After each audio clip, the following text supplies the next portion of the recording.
First Chronicles, Chapter 1. Israel's family tree, the trunk. Adam, Seth, Enosh, Kenan, Mahalalel, Jared, Enoch, Methuselah, Lamech, Noah, Shem, Ham, and Japheth. The Japheth branch. Japheth had Gomer, Magog, Madai, Javan, Tubal, Meshech, and Tyrus.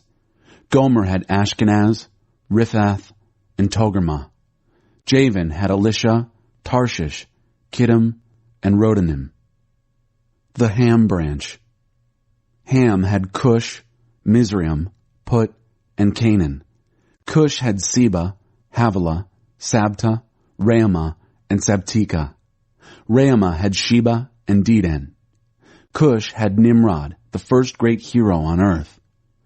Mizraim was ancestor to the Ludim, the Anamim, the Leabim, the Naphtahim, the Pathrasim, the Caslahim, and the Caphtorim, from whom the Philistines descended. Canaan had Sidon, his firstborn, and Heth, and was ancestor to the Jebusites, the Amorites, the Girgashites, the Hivites, the Arkites, the Sinites, the Arvadites, the Zemarites, and the Hamathites. The Shem branch. Shem had Elam, Asher, Arphaxad, Lud, Aram, Uz, Hul, Gether, and Meshech. Arphaxad had Shelah, and Shelah had Eber. Eber had two sons, Peleg, division, because in his time the earth was divided up. His brother was Joktan. Joktan had Almodad, Sheleph, Hazarmaveth, Jerah, Hadoram, Uzal, Diklah, Ebal, Abimael, Sheba, Ophir, Havilah, and Jobab, all sons of Joktan. The three main branches in summary: Shem, Arphaxad, Shelah, Eber, Peleg, Reu, Serug, Nahor, Terah, and Abraham. And Abraham had Isaac and Ishmael. The family of Abraham. Abraham's family tree developed along these lines. Ishmael had Nebaioth, his firstborn, then Kedar, Adbeel, Mibsam, Mishma, Duma, Massa, Hadad, Tema, Jeter, Naphish, and Kedemah, the Ishmael branch. Keturah, Abraham's concubine, gave birth to Zimran, Jokshan, Medan, Midian, Ishbak, and Shua. Then Jokshan had Sheba and Dedan, and Midian had Ephah, Epher, Hanok, Abidah, and Eldaah. These made up the Keturah branch. Abraham had Isaac, and Isaac had Esau and Israel, Jacob. Esau had Eliphaz, Reuel, Jeush, Jalam, and Korah. Eliphaz had Teman, Omar, Zepho, Gatam, Kenaz, Timnah, and Amalek. And Reuel had Nahath, Zerah, Shema, and Mizah. Seir then had Lotan, Shobal, Zibeon, Anah, Dishon, Ezer, and Dishan. Lotan had Horai and Homem. Timnah was Lotan's sister. Shobal had Elian, Manahath, Ebal, Shepho, and Onam. Zibeon had Aiah and Anah. Anah had Dishon. Dishon had Hemdan, Eshban, Ithran, and Kiran. Ezer had Bilhan, Zaavan, and Achan. And Dishon had Uz and Aaron. The Edomite king list. The list of the kings who ruled in the country of Edom before Israel had a king. Bela, son of Beor, his city was Dinhabah. Bela died. Jobab, son of Zerah, from Basra, was the next king. Jobab died. Husham, from the country of the Temanites, was the next king. Husham died. Hadad, son of Bedad, who defeated Midian in the country of Moab, was the next king. His city was Avith. Hadad died. Samlah from Masrekah was the next king. Samlah died. Shaul from Rehoboth by the river was the next king. Shaul died. Baal-Hanan, son of Akbor, was the next king. Baal-Hanan died. Hadad was the next king. His city was Peu, and his wife was Mehetabel, daughter of Matred, the daughter of Mezaheb. Last of all, Hadad died. The chieftains of Edom after that were Chief Timnah, Chief Alva, Chief Jethath, Chief Aholibamah, Chief Elah, Chief Pinon, Chief Kenaz, Chief Teman, Chief Mibsar, Chief Magdiel, and Chief Iram. These were the chieftains of Edom. Chapter 2. The family of Israel, Jacob. Israel's, that is Jacob's, sons: Reuben, Simeon, Levi, Judah, Issachar, Zebulun, Dan, Joseph, Benjamin, Naphtali, Gad, and Asher. Judah had Onan, and Shelah. Their mother was Bathshua the Canaanite. Judah's firstborn, was so bad before God that God killed him. Judah also had Perez and Zerah by his daughter-in-law Tamar, a total of 5 sons. Perez had Hezron and Hamul. Zerah had Zimri, Ethan, Heman, Calcol, and Darda, 5 sons. Carmi had Achar, who brought doom on Israel when he violated a holy ban. Ethan's son was Azariah, and Hezron had Jerahmeel, Ram, and Chelubai. Ram had Amminadab, and Amminadab had Nahshon, a prominent leader in the Judah family. Nahshon had Salmon, and Salmon had Boaz. Boaz had Obed, and Obed had Jesse. Jesse's firstborn was Eliab, followed by Abinadab, Shemaiah, Nethanel, Radai, Ozem, and finally, David. David was the 7th. Their sisters were Zeruiah and Abigail. Zeruiah gave birth to 3 sons, Abishai, Joab, and Asahel. Abigail was the mother of Amasa. The father was Jether the Ishmaelite. The family of Caleb. Caleb, son of Hezron, had children by his wife Azubah, and also by Jerioth. Azubah's sons were Jeshur, Shobab, and Ardon. After Azubah died, Caleb married Ephrath, who gave birth to Hur. Hur had Uri, and Uri had Bezalel. Sometime later, Hezron married the daughter of Machir, the father of Gilead. He was 60 years old when he married her. She gave birth to Segub. Then Segub had Jair, who owned 23 cities in the land of Gilead. Gesher and Aram captured the nomadic villages of Jair and Kenath and their satellite settlements, 60 towns. These all belonged to Machir, the father of Gilead. After the death of Hezron, Caleb married Ephrathah, the wife of his father Hezron. She then gave birth to Ashur, the father of Tekoa. The family of Jerahmeel. The sons of Jerahmeel, Hezron's firstborn: Ram, his firstborn, followed by Bunah, Oren, Ozem, and Ahijah. Jerahmeel had another wife, whose name was Atara. She gave birth to Onan. The sons of Ram, Jerahmeel's firstborn: Maaz, Jamin, and Eker. The sons of Onam: Shammai and Jada. The sons of Shammai: Nadab and Abishur. Abishur's wife was Abihail. She gave birth to Aban and Molid.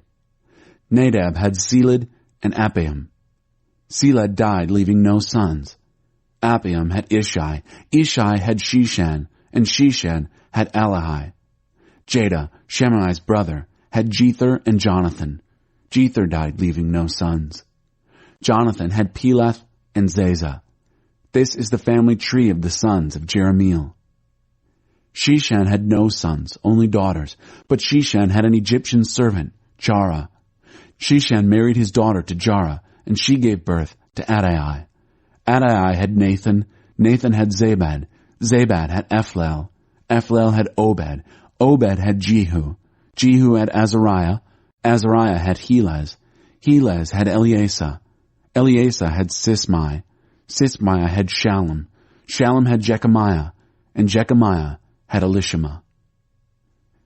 Jerahmeel's brother Caleb had a son, his firstborn, named Misha. Misha had Ziph. Ziph's son was Marisha, the father of Hebron. The sons of Hebron, Korah, Tepuah, Rechem, and Shema. Shema had Raham, the father of Jorkiam. Rechem had Shammai. Shammai's son was Maon, and Maon was the father of Beth-zur. Caleb's concubine Ephah gave birth to Haran, Moza, and Gazez. Haran had Gazez. The sons of Jaddai, Regem, Jotham, Geshan, Pelet, Ephah, and Sheaph.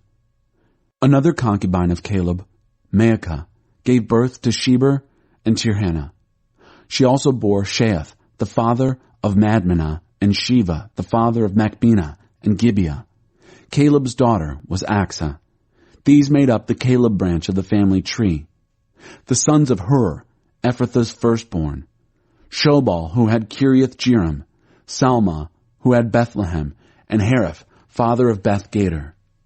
The family of Shobal, father of Kiriath-jearim, Heroah, half of the population of Manahath, the families of Kiriath-jearim, the Ithrites, the Puthites, the Shumathites, and the Mishraites. The Zorathites and Eshtaolites also came from this line. The sons of Salma, Bethlehem, the Netophathites, Atroth Beth-joab, half of the Manahathites, the Zorites, and the families of Sephirim, who lived at Jabez, the Tirathites, the Shimeathites, and the Succothites. They made up the Kenites, who came from Hamath, the father of the house of Rechab. Chapter 3. The family of David. These are the sons that David had while he lived in Hebron. His firstborn was Amnon, by Ahinoam of Jezreel. Second, Daniel by Abigail of Carmel. Third, Absalom, born of Maacah, daughter of Talmai, king of Geshur. Fourth, Adonijah, born of Haggith. Fifth, Shephatiah, born of Abital. Sixth, Ithream, born of his wife Eglah. He had these 6 sons while he was in Hebron. He was king there for 7 years and 6 months. He went on to be king in Jerusalem for another 33 years. These are the sons he had in Jerusalem. First, Shemuah, then Shobab, Nathan, and Solomon. Bathsheba, daughter of Amiel, was the mother of these 4. And then there were another 9 sons: Ibhar, Elishua, Eliphalet, Noga, Nepheg, Japhia, Elishama, Eliada, Eliphalet, David's sons, plus Tamar their sister. There were other sons by his concubines. In the next generation, Solomon had Rehoboam, who had Abijah, who had Asa, who had Jehoshaphat, who had Jehoram, who had Ahaziah, who had Joash, who had Amaziah, who had Azariah, who had Jotham, who had Ahaz, who had Hezekiah, who had Manasseh, who had Ammon, who had Josiah. Josiah's firstborn was Johanan, followed by Jehoiakim, then Zedekiah, and finally Shallum. Jehoiakim's sons were Jeconiah, Jehoiakim, and Zedekiah. The sons of Jeconiah born while he was captive in Babylon: Shealtiel, Malchiram, Pedaiah, Shenazar, Jechemiah, Hoshama, and Nedabiah. Pedaiah had Zerubbabel and Shimei. Zerubbabel had Meshullam and Hananiah. Shelemith was their sister.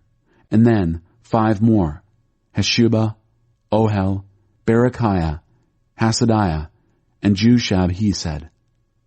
Hananiah's sons were Pelatiah and Jeshiah. There were also sons of Raphiah, sons of Arnan, sons of Obadiah, and sons of Shechaniah.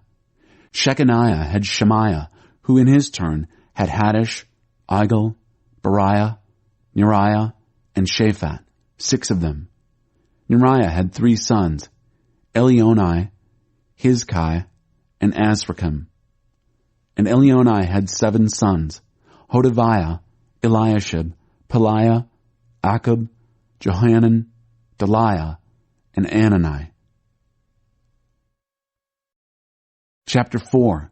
An appendix to the family of Judah. Sons of Judah: Perez, Hezron, Carmi, Hur, and Shobal.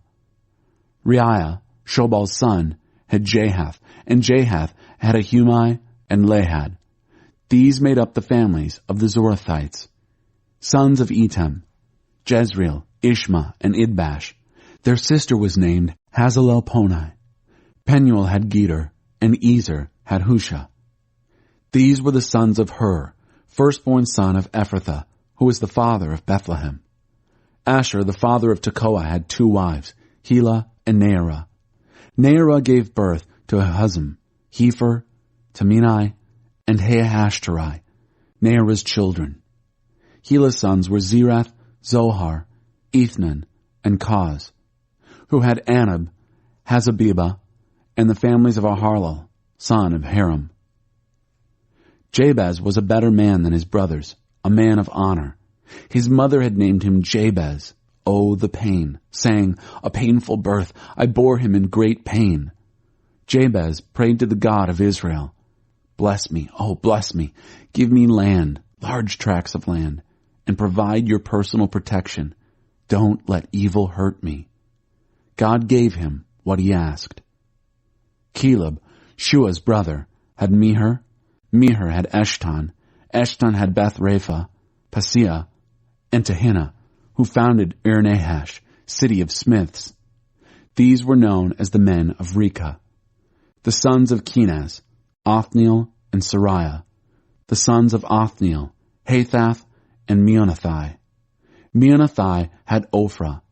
Sariah had Joab, the founder of Geharashim, colony of artisans. The sons of Caleb, son of Jephunneh, Iru, Elah, and Naab. The son of Elah, Kenaz. The sons of Jehalalel, Ziph, Ziphah, Tiria, and Azarel. The sons of Ezra, Jether, Mered, Epher, and Jalon. One of Mered's wives, Pharaoh's daughter, Bethiah, gave birth to Miriam, Shammai, and Ishba, the father of Eshtemoa. His Judean wife gave birth to Jered, father of Gedor, Heber, father of Soko, and Jekuthiel, father of Zanoah. The sons of Hodiah's wife, Nahum's sister. The father of Keilah the Garmite, and Eshtemoa the Maacathite. The sons of Shimon, Amnon, Rinnah, Ben-Hanan, and Tilon. The sons of Ishai, Zoheth, and Ben-Zoheth. The sons of Shelah, son of Judah, the father of Lekah, Laadah, the father of Marisha, and the family of linen workers at Beth-Ashbea, Jocham, the men of Kozeba, and Joash and Seraph, who ruled in Moab, and Jeshubai-Lehem. These records are from very old traditions. They were the potters who lived at Nedaim and Gedera, resident potters who worked for the king. The family of Simeon. The Simeon family tree.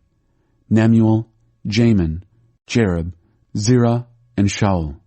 Shaul had Shallum, Shallum had Mibsam, and Mibsam had Mishma. The sons of Mishma. Hamuel had Zachar, and Zachar had Shimei. Shimei had 16 sons and 6 daughters, but his brothers were not nearly as prolific and never became a large family like Judah. They lived in Beersheba, Moladah, Hazar Shaul, Bilhah, Ezem, Tolad, Bethuel, Hormah, Ziklag, Beth Markaboth, Hazar Susam, Beth Birai, and Shearim. They lived in these towns until David became king. Other settlements in the vicinity were the 5 towns of Edom, Ain, Rimmon, Token, and Ashan, and all the villages around these towns as far as Baalath. These were their settlements, and they kept good family records. Meshabab, Jamelech, Josha, the son of Amaziah, Joel, Jehu, the son of Joshabiah, the son of Sariah, the son of Asiel, Elionai, Jacoba, Jeshoiah, Asaiah, Adiel, Jesamiel, Benaiah, and Ziza, the son of Shiphi, the son of Alon, the son of Jediah, the son of Shimri, the son of Shemaiah. All these were the leaders in their families.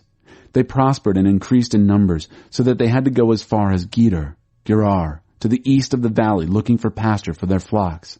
And they found it. Lush pasture, lots of elbow room, peaceful and quiet. Some Hamites had lived there in former times, but the men in these family trees came when Hezekiah was king of Judah and attacked the Hamites, tearing down their tents and houses. There was nothing left of them, as you can see today. Then they moved in and took over because of the great pasture land. 500 of these Simeonites went on and invaded the hill country of Seir, led by Pelatiah, Neriah, Raphiah, and Uzziel, the sons of Ishi. They killed all the escaped Amalekites who were still around, and they still live there. Chapter 5. The family of Reuben. The family of Reuben, the firstborn of Israel. Though Reuben was Israel's firstborn, after he slept with his father's concubine, a defiling act, his rights as the firstborn were passed on to the sons of Joseph, son of Israel. He lost his firstborn place in the family tree. And even though Judah became the strongest of his brothers, and King David eventually came from that family, the firstborn rights stayed with Joseph. The sons of Reuben, firstborn of Israel: Hanok, Palu, Hezron, and Carmi. The descendants of Joel: Shemaiah, his son; Gog, his son; Shimei, his son; Micah, his son; Reiah, his son; Baal, his son; and Beerah, his son, whom Tiglath-Pileser, king of Assyria, took into exile. Beerah was the prince of the Reubenites. Beerah's brothers are listed in the family tree by families. First, Jeiel, followed by Zechariah, then Bela, son of Azaz, the son of Shema, the son of Joel. Joel lived in the area from Aroer to Nebo and Baal-Meon.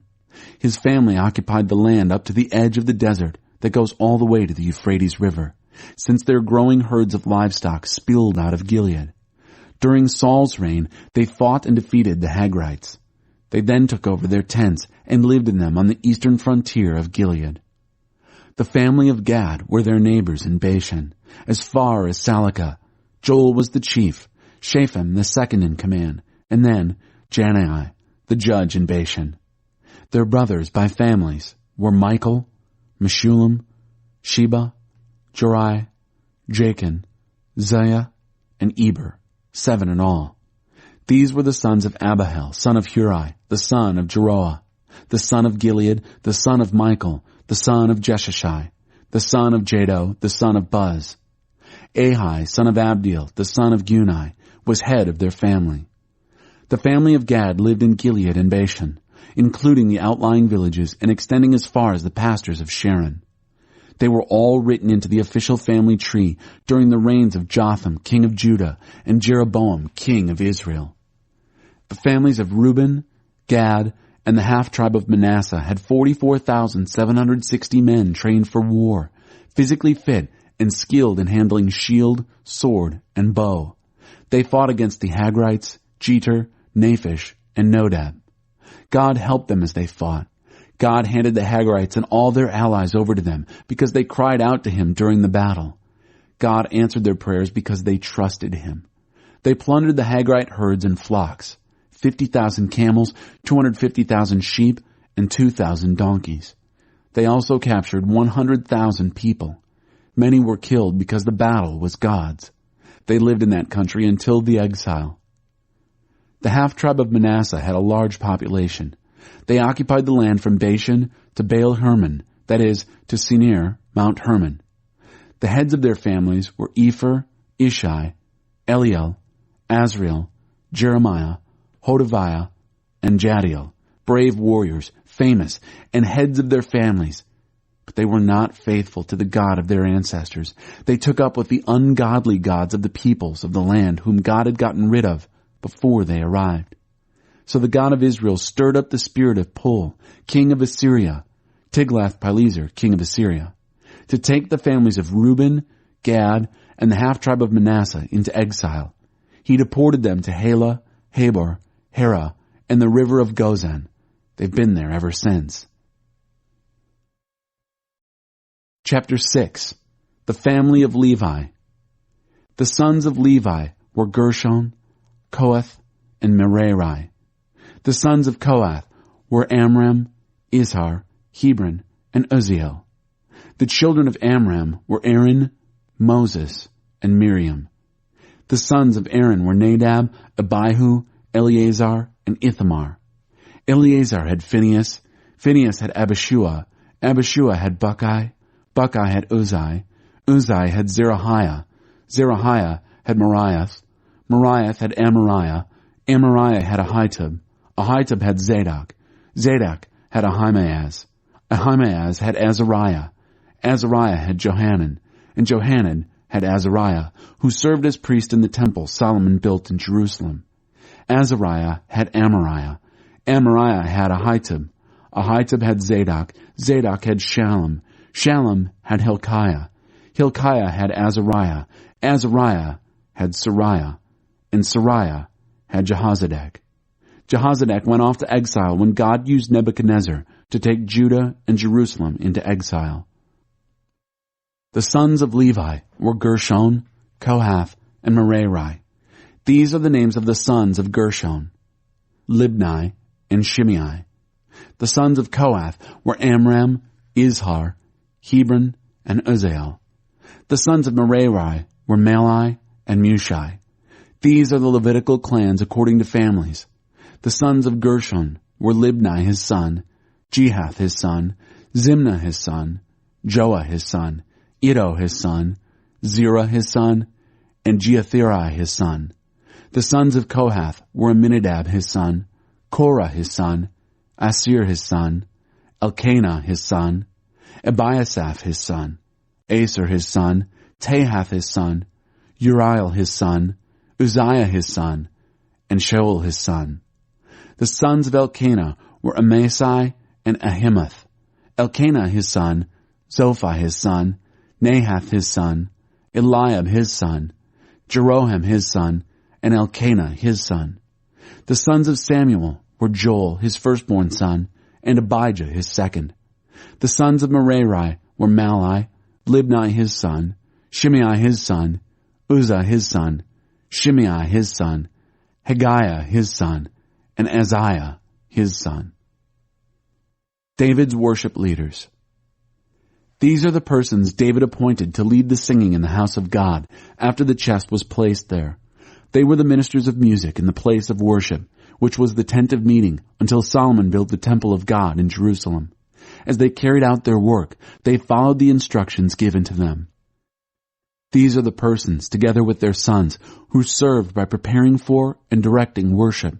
From the family of the Kohathites was Heman, the choir master, the son of Joel, the son of Samuel, the son of Elkanah, the son of Jeroham, the son of Eliel, the son of Toah, the son of Zuph, the son of Elkanah, the son of Mahath, the son of Amasai, the son of Elkanah, the son of Joel, the son of Azariah, the son of Zephaniah, the son of Tahath, the son of Asir, the son of Ebiasaph, the son of Korah, the son of Izhar, the son of Kohath, the son of Levi, the son of Israel.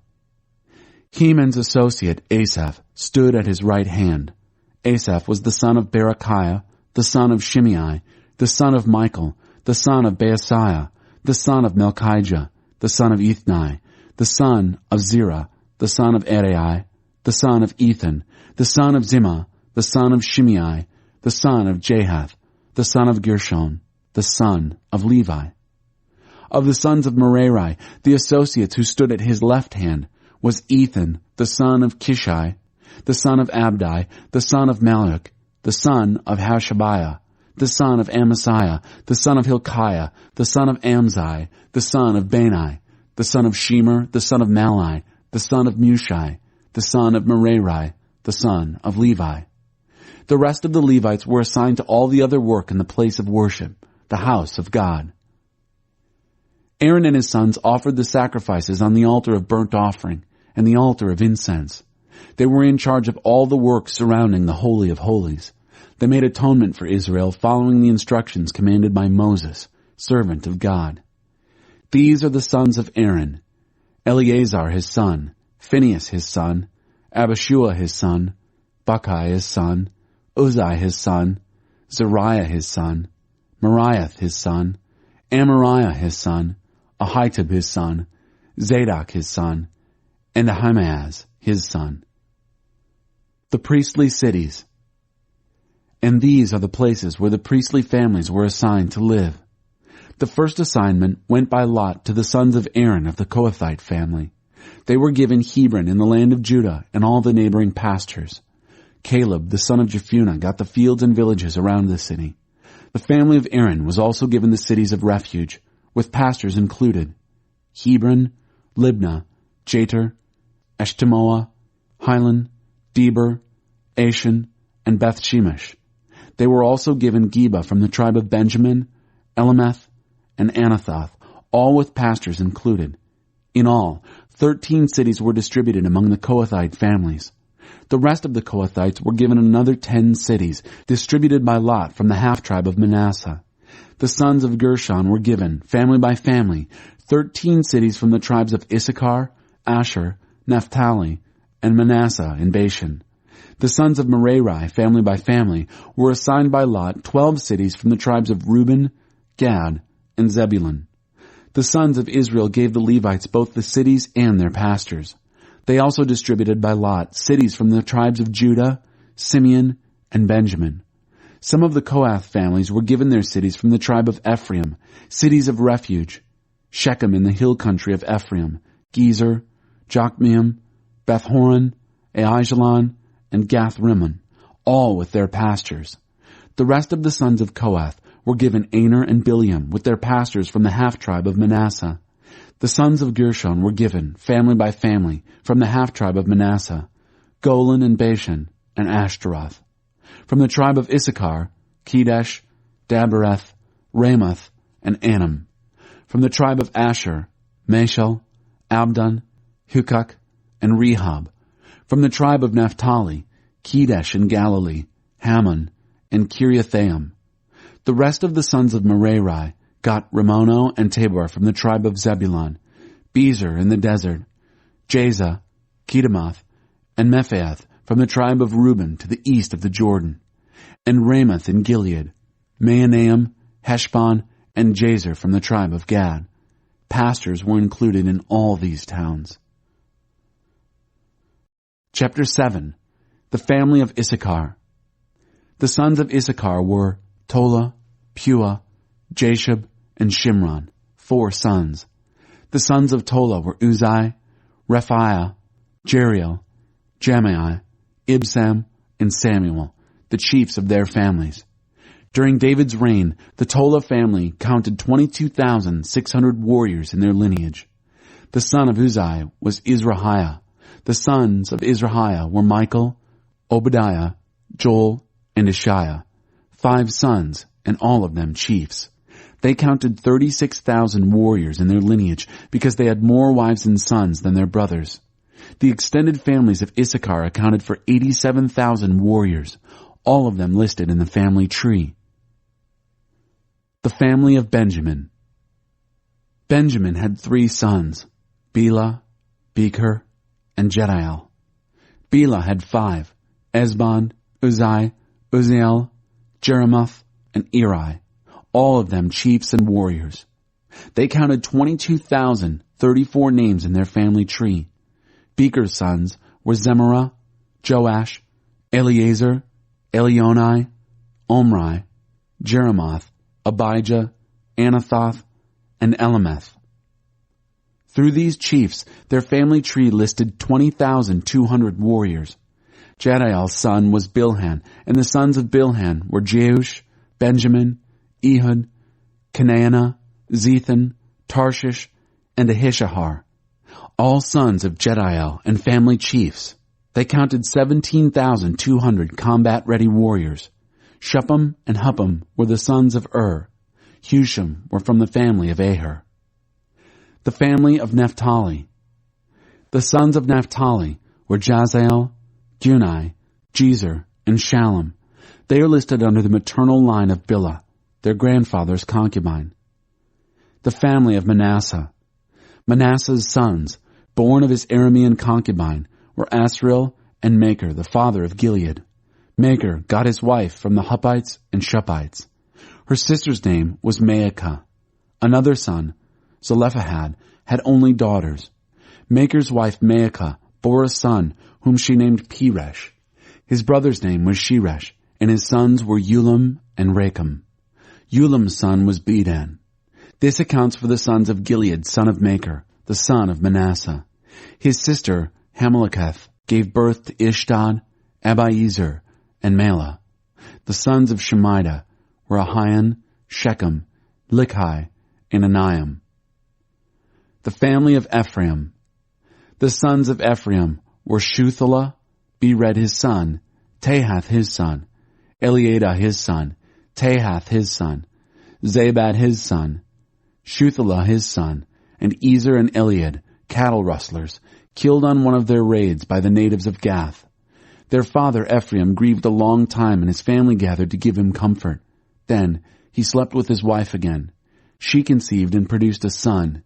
He named him Beriah, unlucky, because of the bad luck that had come to his family.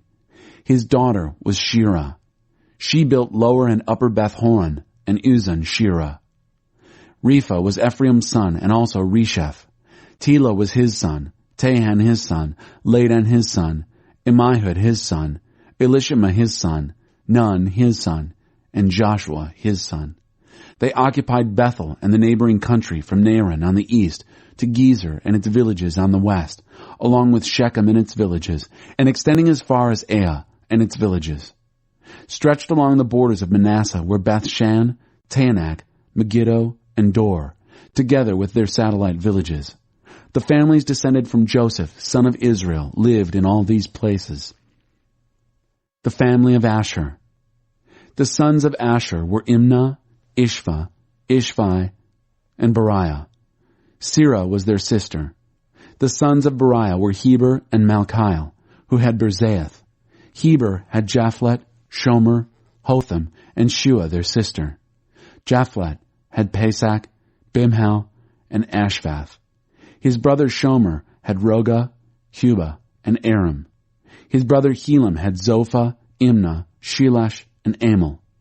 Zophah had Sua, Harnepher, Shaul, Beri, Imrah, Bezer, Had, Shema, Shilsha, Ithran, and Bera. Jether had Jephunneh, Pispa, and Era. Olah had Era, Haniel, and Riziah. These were Asher's sons, all of them responsible, excellent in character, and brave in battle, good leaders. They listed 26,000 combat-ready men in their family tree. Chapter 8. The family of Benjamin, continued. Benjamin's firstborn son was Bela, followed by Ashbel, Ahira, Noah, and Rapha, 5 in all. Bela's sons were Adar, Gera, Abihud, Abishua, Naaman, Ahoah, Gera, Shephufan, and Huram. These are the families of Ehud that lived in Geba and were exiled to Manahath. Naaman, Ahijah, and Gera, who led them to exile and had Uzzah and Ahiad. In the land of Moab, Shearam had children after he divorced his wives Husham and Beerah. From his new wife Hodesh, he had Jobab, Zibiah, Mesha, Malcolm, Jeuz, Sakiah, and Mirma, sons who became heads of families. From his earlier wife Husham, he had Abitub and Elpaal. Elpaal's sons were Eber, Misham, and Shemed, who built Ono and Lod with all their villages. Beriah and Shema were family chiefs who lived at Aijalon. They drove out the citizens of Gath. Their brothers were Shashak and Jeremoth. The sons of Beriah were Zebediah, Arad, Eder, Michael, Ishpa, and Joah. The sons of Elpaal were Zebediah, Meshullam, Hizkai, Heber, Ishmerai, Isliah, and Jobab.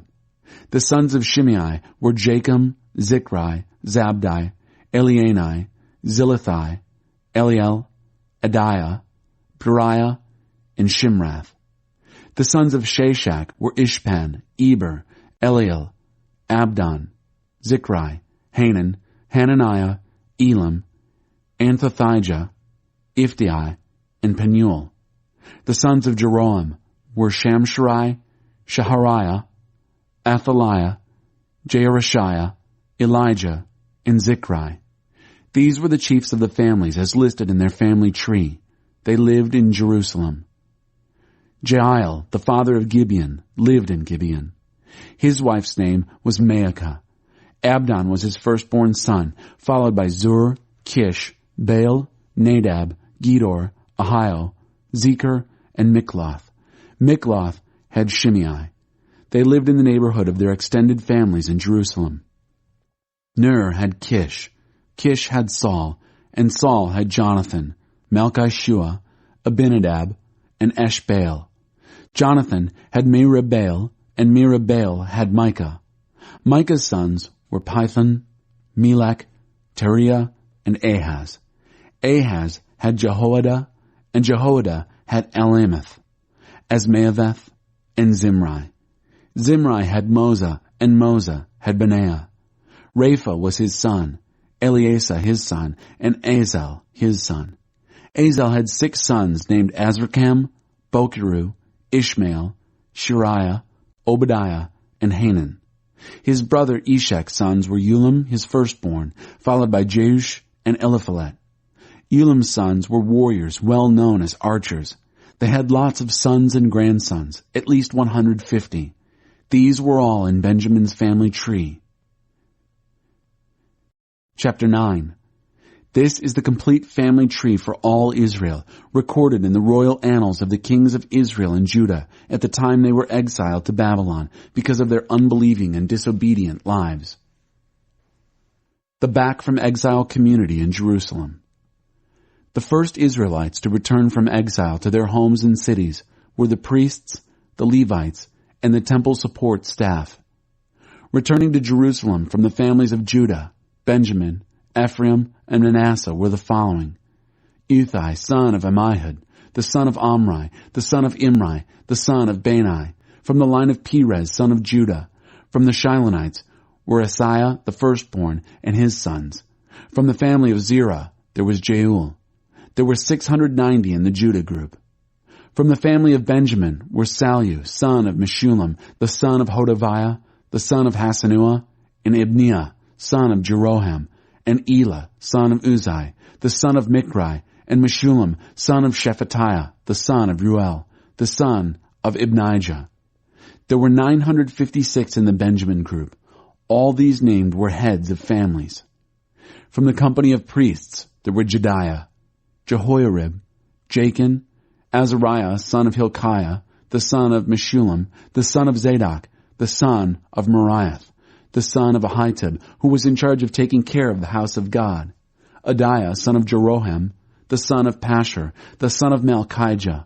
Also Maasai, son of Adiel, the son of Jezerah, the son of Meshullam, the son of Meshillemith, the son of Immer.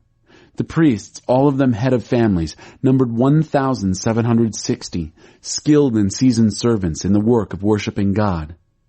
From the Levites were Shemaiah, son of Hashab, the son of Azrikam, the son of Hashabiah, a Merarite, then Bakbakar, Heresh, Galal, Mattaniah, son of Micah, the son of Zichri, the son of Asaph, also Obadiah, son of Shemaiah, the son of Galal, the son of Jeduthun, and finally Berechiah, son of Asa, the son of Elkanah, who lived in the villages of the Netophathites. The security guards were Shallum, Akub, Talmon, Ahiman, and their brothers. Shallum was the chief, and up to now the security guard at the king's gate on the east. They also served as security guards at the camps of Levite families. Shallum, son of Kor, the son of Abiasaph, the son of Korah, along with his brothers in the Korahite family, were in charge of the services of worship as doorkeepers of the tent, as their ancestors had guarded the entrance to the camp of God. In the earlier days, Phinehas, son of Eleazar, was in charge of the security guards. God be with him. Now Zechariah, son of Meshelemiah, was the security guard at the entrance of the tent of meeting. The number of those who had been chosen to be security guards was 212. They were officially registered in their own camps. David and Samuel the seer handpicked them for their dependability. They and their sons had the permanent responsibility for guarding the gates of God's house, the house of worship. The main security guards were posted at the 4 entrances, east, west, north, and south. Their brothers in the villages were scheduled to give them relief weekly. The 4 main security guards were responsible for round-the-clock surveillance. Being Levites, they were responsible for the security of all supplies and valuables in the house of God. They kept watch all through the night, and they had the key to open the doors each morning. Some were in charge of the articles used in the temple worship.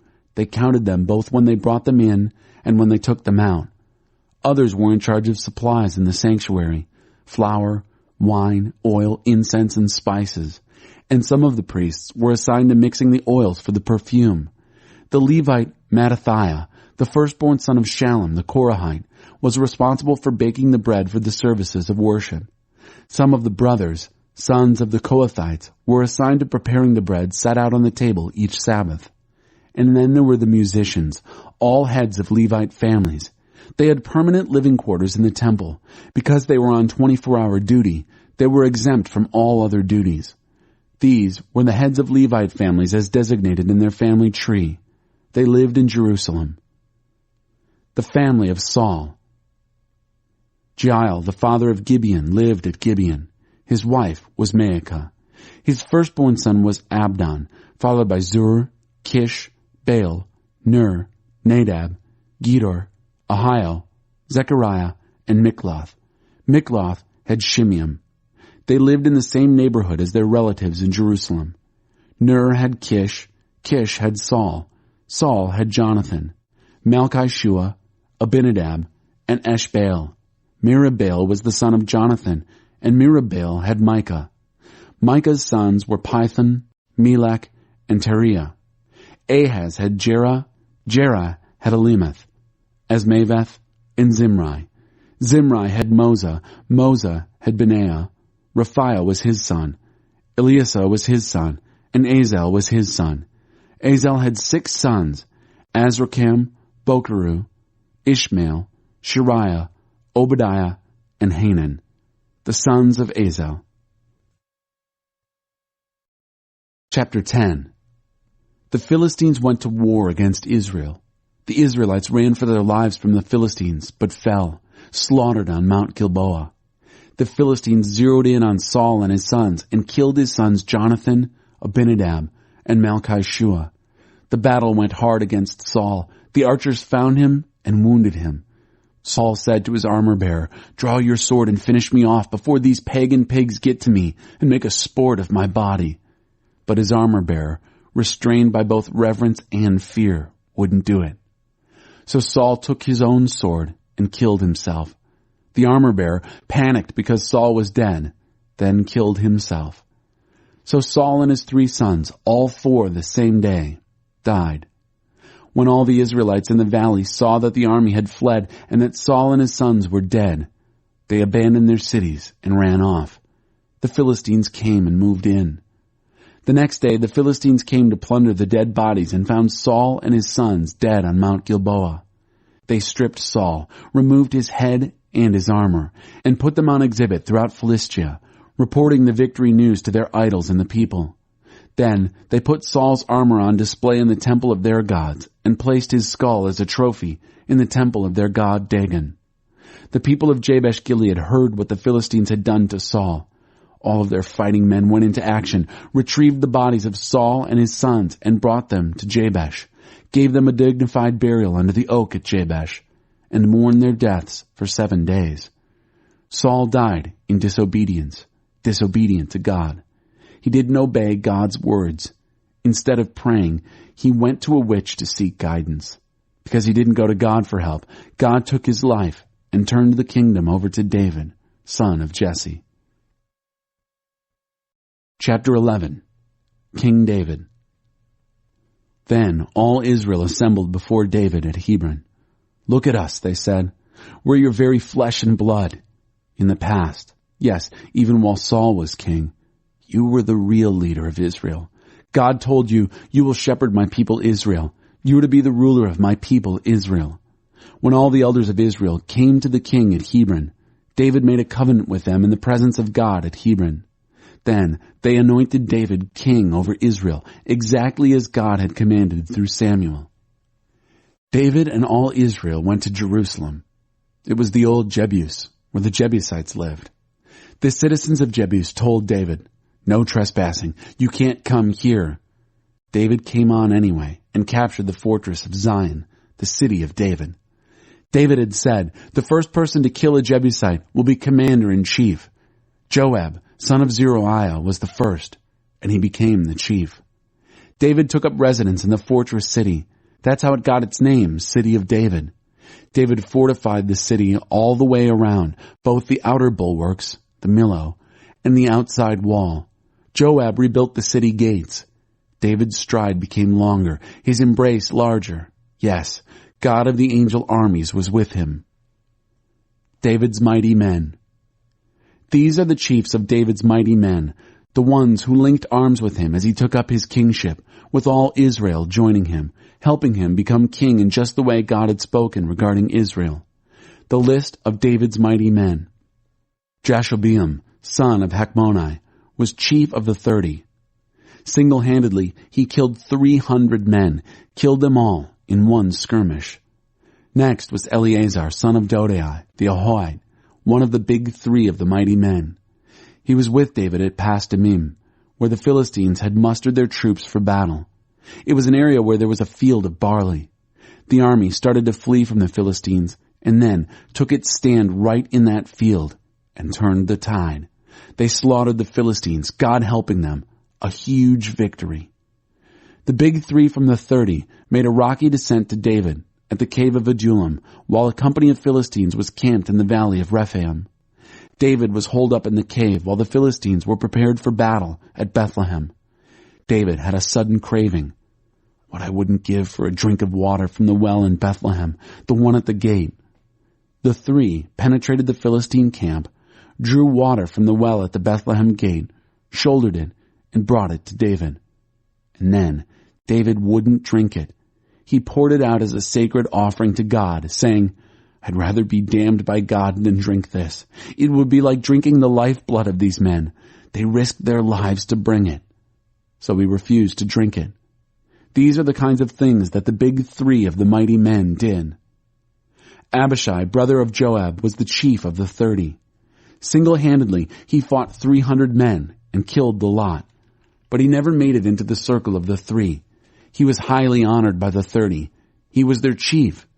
Still, he didn't measure up to the 3. Benaiah, son of Jehoiada, was a mighty man from Kabzeel, with many exploits to his credit. He killed 2 famous Moabites. He climbed down into a pit and killed a lion on a snowy day. And he killed an Egyptian, a giant, 7.5 feet tall. The Egyptian had a spear like a ship's boom, but Benaiah went at him with a mere club, tore the spear from the Egyptian's hand, and killed him with it. These are some of the things Benaiah, son of Jehoiada, did. But he was never included with the 3. He was highly honored among the 30, but didn't measure up to the 3. David put him in charge of his personal bodyguard. The mighty men of the military were Asahel, brother of Joab, Elhanan, son of Dodo of Bethlehem, Shemath, the Hararite, Helez, the Pelonite, Ira, son of Ikesh, the Tekoite, Abiezer, the Anathothite, Sibbecai, the Hushathite, Eliai, the Ahohite, Maharai, the Netophathite, Heled, son of Baanai, the Netophathite, Ithai, son of Ribai, from Gibeah of the Benjaminite, Benaiah, the Pirathonite, Hurai from the ravines of Gash, Abiel, the Arbathite, Esmaveth, the Baharamite, Eliabah, the Shaalbanite, the sons of Hashem, the Gizonite, Jonathan, son of Shagi, the Hararite, Ahiam, son of Sakar, the Haranite, Eliphel, son of Hefer, the Mekarathite, Ahijah, the Pelonite, Hezro, the Carmelite, Neri, son of Ezbai, Joel, brother of Nathan, Mibhar, son of Hagri, Zelek, the Ammonite, Naharai, the Beerothite, the armor-bearer of Joab, son of Zuriah, Ira, the Ithrite, Gareb, the Ithrite, Uriah, the Hittite, Zabad, son of Eli, Adinah, son of Shiza, the Reubenite chief of the 30, Hanan, son of Maacah, Joshaphat, the Mithnite, Uzziah, the Ashtarothite, Shema and Jael, the sons of Hotham, the Arorite, Jediel, son of Shimri, Joha the Tizite, his brother, Eliel, the Mahavite, Jerubai and Joshaviah, the sons of Elnaam, Ithma the Moabite, Eliel, Obed, and Jaasiel the Mezobaite. Chapter 12. These are the men who joined David in Ziklag. It was during the time he was banished by Saul, the son of Kish. They were among the mighty men, good fighters. They were armed with bows and could sling stones and shoot arrows either right or left-handed. They hailed from Saul's tribe, Benjamin. The first was Ahiezer, then Joash, son of Shemaiah, the Gibeathite, Jeziel and Pelet, the sons of Asmaveth, Berekah, Jehu the Anathothite, Ishmaiah the Gibeonite, a mighty man among the 30, a leader of the 30, Jeremiah, Jahaziel, Johanan, Jozabad the Gederathite, Eluzai, Jeremoth, Bealiah, Shemariah, Shephatiah the Horophite, Elkanah, Isaiah, Azarel, Joezer, Jashobeam, the Korahites, and Joelah and Zebediah, the sons of Jeroham from Geder. There were some Gadites there who had defected to David at his wilderness fortress. They were seasoned and eager fighters who knew how to handle shield and spear. They were wild in appearance, like lions, but as agile as gazelles racing across the hills. Ezer was the first, then Obadiah, Eliab, Mishmannah, Jeremiah, Adai, Eliel, Johanan, Elzabad, Jeremiah, and Machbani, 11 of them. These Gadites were the cream of the crop. Any one of them was worth 100 lesser men, and the best of them were worth 1,000. They were the ones who crossed the Jordan when it was at flood stage in the first month, and put everyone in the lowlands to flight, both east and west.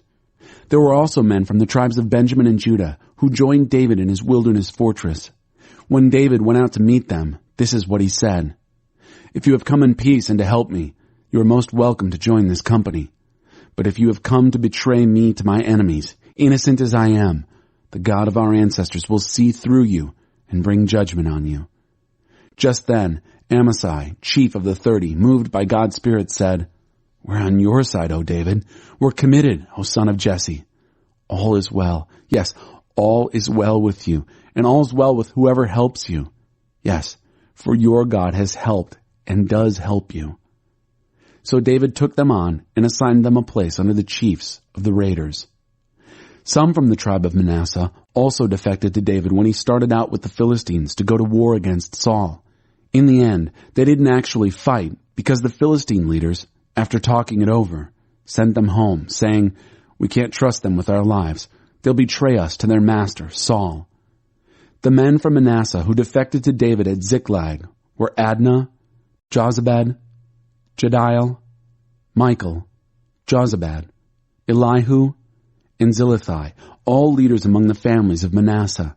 They helped David in his raids against the desert bandits. They were all stalwart fighters and good leaders among his raiders. Hardly a day went by without men showing up to help. It wasn't long before his band seemed as large as God's own army. Here are the statistics on the battle-seasoned warriors who came down from the north to David at Hebron to hand over Saul's kingdom in accord with God's word. From Judah, carrying shield and spear, 6,800 battle-ready. From Simeon, 7,100 stalwart fighters. From Levi, 4,600, which included Jehoiada, leader of the family of Aaron, bringing 3,700 men, and the young and stalwart Zadok, with 22 leaders from his family. From Benjamin, Saul's family, 3,000, most of whom had stuck it out with Saul until now. From Ephraim, 20,800, fierce fighters and famous in their hometowns. From the half-tribe of Manasseh, 18,000 elected to come and make David king. From Issachar, men who understood both the times and Israel's duties, 200 leaders with their families. From Zebulun, 50,000 well-equipped veteran warriors, unswervingly loyal. From Naphtali, 1,000 chiefs leading 37,000 men heavily armed. From Dan, 28,600 battle-ready men. From Asher, 40,000 veterans battle-ready. And from east of Jordan, men from Reuben, Gad, and the half-tribe of Manasseh, heavily armed, 120,000. All these soldiers came to David at Hebron, ready to fight if necessary. They were both united and determined to make David king over Israel. And everyone else in Israel was of the same mind. Make David king. They were with David for 3 days of feasting, celebration, with food and drink supplied by their families. Neighbors ranging from as far north as Issachar, Zebulun, and Naphtali arrived with donkeys, camels, mules, and oxen loaded down with food for the party. Flour, fig cakes, raisin cakes, wine, oil, cattle, and sheep. Joy in Israel. Chapter 13. David goes to get the chest of God. David consulted with all of his leaders, the commanders of thousands and of hundreds. Then David addressed the entire assembly of Israel. If it seems right to you, and it is God's will, let's invite all our relatives wherever they are throughout Israel, along with their relatives, including their priests and Levites from their cities and surrounding pastures, to join us. And let's bring the chest of our God back, the chest that was out of sight, out of mind during the days of Saul. The entire assembly of Israel agreed. Everybody agreed that it was the right thing to do. So David gathered all Israel together, from Egypt's pond of Horus in the southwest to the pass of Hamath in the northeast, to go and get the chest of God from Kiriath Jearim. Then David and all Israel went to Baalah, Kiriath Jearim, in Judah, to bring back the chest of God, the cherubim throne of God, where God's name is invoked. They moved the chest of God on a brand new cart from the house of Abinadab, with Uzzah and Ahio in charge. In procession with the chest of God, David and all Israel worshipped exuberantly in song and dance, with a marching band of all kinds of instruments. When they were at the threshing floor of Kidon, the oxen stumbled, and Uzzah grabbed the chest to keep it from falling off. God erupted in anger against Uzzah and killed him because he grabbed the chest. He died on the spot, in the presence of God. David lost his temper, angry because God exploded against Uzzah. The place is still called Perez Uzzah, exploded Uzzah. David was terrified of God that day. He said, "How can I possibly continue this parade with the chest of God?" So David called off the parade of the chest to the city of David. Instead, he stored it in the house of Obed-Edom the Gittite. The chest of God was in storage in the house of Obed-Edom for 3 months. God blessed the family of Obed-Edom and everything around him. Chapter 14. David builds. King Hiram of Tyre sent an envoy to David, along with cedar lumber, masons, and carpenters to build him a royal palace. Then David knew for sure that God had confirmed him as king over Israel because of the rising reputation that God was giving his kingdom for the benefit of his people Israel. David married more wives and had more children in Jerusalem. His children born in Jerusalem were Shemuah, Shobab, Nathan, Solomon, Ibhar, Elishua, Elpelet, Noga, Nepheg, Japhia, Elishama, Beeliada, and Eliphalet. The minute the Philistines heard that David had been made king over a united Israel, they went out in force to capture David. When David got the report, he marched out to confront them. On their way, the Philistines stopped off to plunder the valley of Rephaim. David prayed to God, "Is this the right time to attack the Philistines? Will you give me the victory?" God answered, "Attack. I'll give you the victory." David attacked at Baal-perazim and slaughtered them.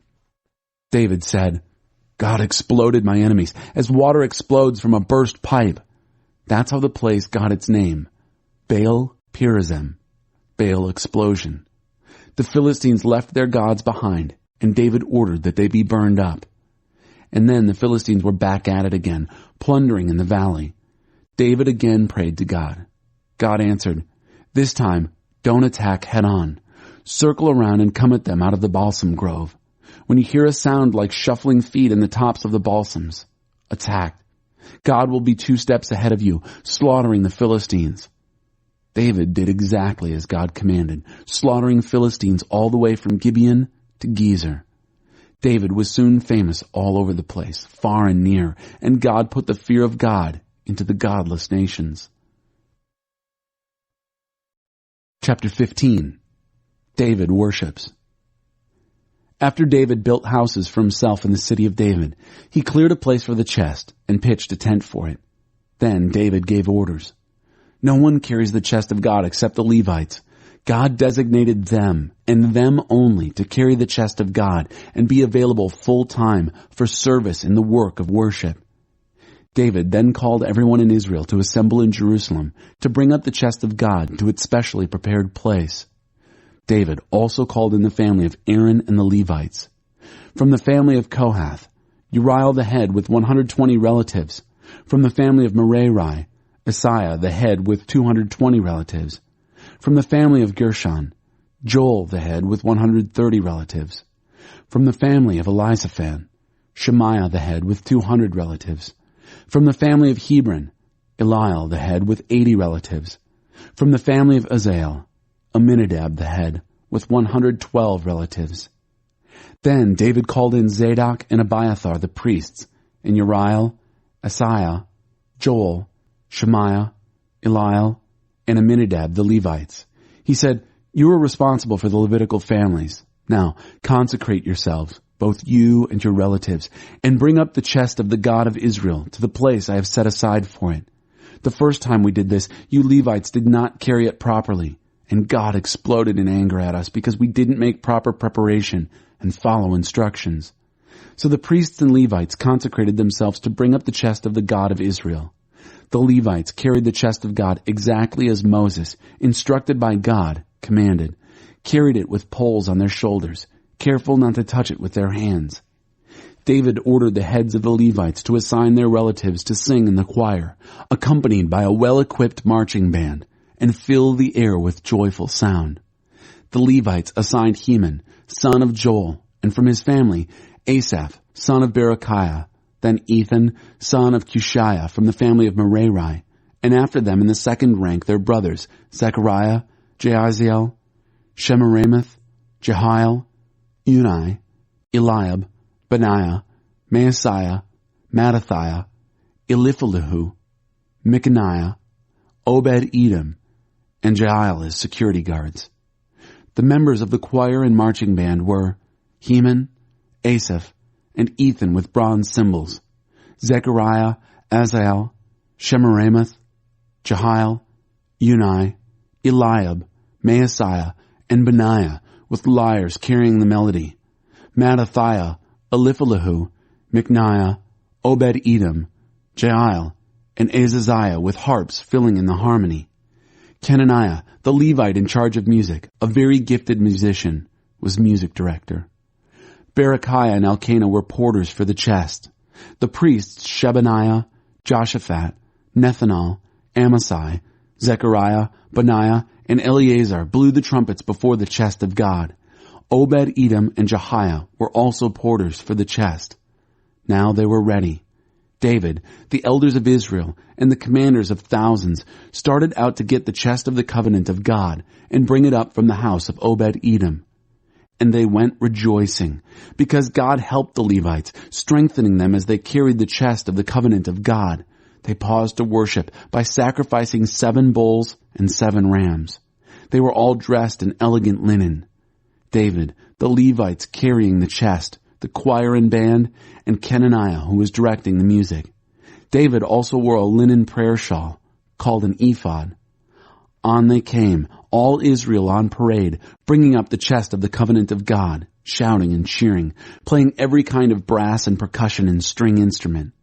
When the chest of the covenant of God entered the city of David, Michal, Saul's daughter, was watching from a window. When she saw King David dancing ecstatically, she was filled with contempt.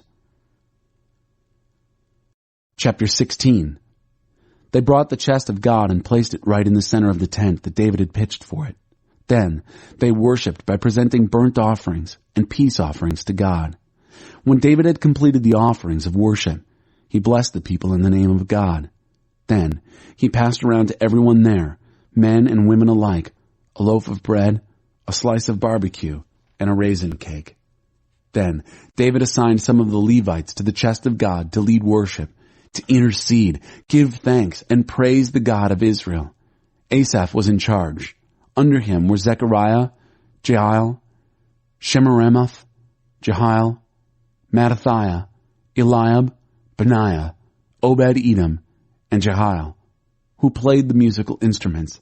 Asaph was on percussion. The priests Benaiah and Jahaziel blew the trumpets before the chest of the covenant of God at set times through the day. That was the day that David inaugurated regular worship of praise to God, led by Asaph and his company.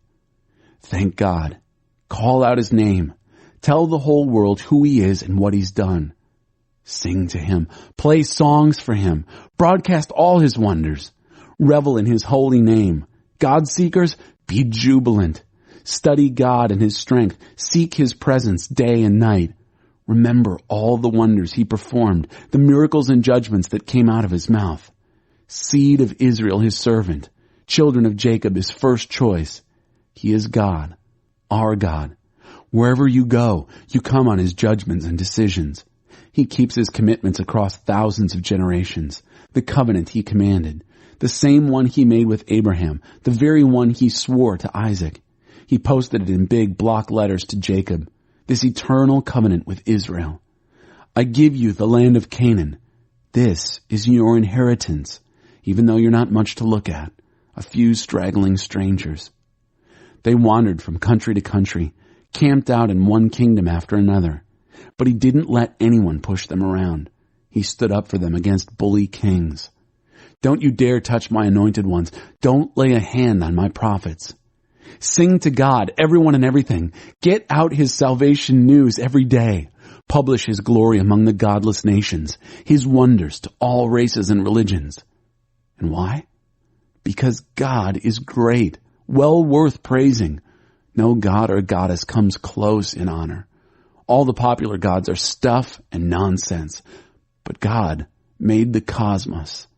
Splendor and majesty flow out of him. Strength and joy fill his place. Shout bravo to God, families of the peoples, in awe of the glory, in awe of the strength. Bravo! Shout bravo to his famous name. Lift high an offering and enter his presence. Stand resplendent in his robes of holiness. God is serious business. Take him seriously. He's put the earth in place, and it's not moving. So let heaven rejoice. Let earth be jubilant, and pass the word among the nations. God reigns. Let ocean, all teeming with life, bellow. Let field and all its creatures shake the rafters. Then the trees in the forest will add their applause to all who are pleased and present before God. He's on his way to set things right. Give thanks to God. He is good and his love never quits. Say, save us, Savior God. Round us up and get us out of these godless places so we can give thanks to your holy name and bask in your life of praise. Blessed be God, the God of Israel, from everlasting to everlasting. Then everybody said, yes, amen, and praise God. David left Asaph and his co-workers with the chest of the covenant of God and in charge of the work of worship. They were responsible for the needs of worship around the clock. He also assigned Obed-Edom and his 68 relatives to help them. Obed-Edom, son of Jeduthun, and Hosa were in charge of the security guards. The priest Zadok and his family of priests were assigned to the tent of God at the sacred mound at Gibeon to make sure that the services of morning and evening worship were conducted daily, complete with whole burnt offerings offered on the altar of burnt offering, as ordered in the law of God, which was the norm for Israel. With them were Heman, Jeduthun, and others specifically named with the job description, "Give thanks to God, for his love never quits." Heman and Jeduthun were also well equipped with trumpets, cymbals, and other instruments for accompanying sacred songs. The sons of Jeduthun formed the security guard. Arrangements completed, the people all left for home, and David went home to bless his family. Chapter 17. David submits and prays. After the king had made himself at home, he said to Nathan the prophet, "Look at this. Here I am comfortable in a luxurious palace of cedar, and the chest of the covenant of God sits under a tent." Nathan told David, "Whatever is on your heart, go and do it. God is with you." But that night, the word of God came to Nathan, saying, "Go and tell my servant David, this is God's word on the matter. You will not build me a house to live in. Why, I haven't lived in a house from the time I brought up the children of Israel from Egypt till now. I've gone from one tent and makeshift shelter to another. In all my travels with all Israel, did I ever say to any of the leaders I commanded to shepherd Israel, 'Why haven't you built me a house of cedar?' So here is what you are to tell my servant David. The God of the angel armies has this word for you. I took you from the pasture, tagging after sheep, and made you prince over my people Israel. I was with you everywhere you went and mowed your enemies down before you. And now I'm about to make you famous, ranked with the great names on earth. I'm going to set aside a place for my people Israel and plant them there so they'll have their own home and not be knocked around anymore. Nor will evil nations afflict them as they always have, even during the days I set judges over my people Israel. And finally, I'm going to conquer all your enemies. And now I'm telling you this, God himself will build you a house. When your life is complete and you're buried with your ancestors, then I'll raise up your child to succeed you, a child from your own body, and I'll firmly establish his rule.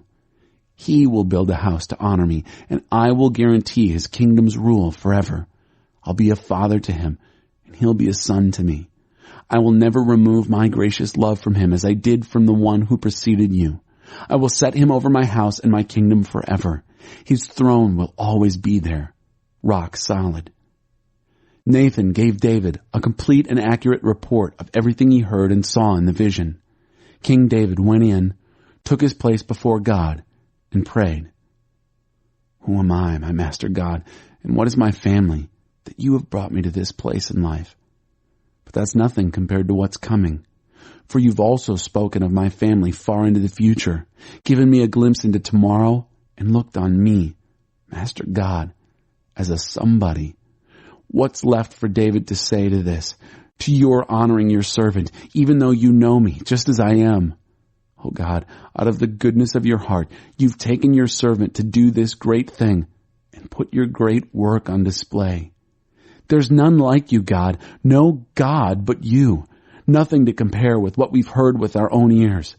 And who is like your people, like Israel, a nation unique on earth, whom God set out to redeem as his own people, and became most famous for it, performing great and fearsome acts, throwing out nations and their gods left and right, as you saved your people from Egypt. You established for yourself a people, your very own Israel, your people forever. And you, God, became their God. So now, great God, this word that you have spoken to me and my family, guarantee it forever.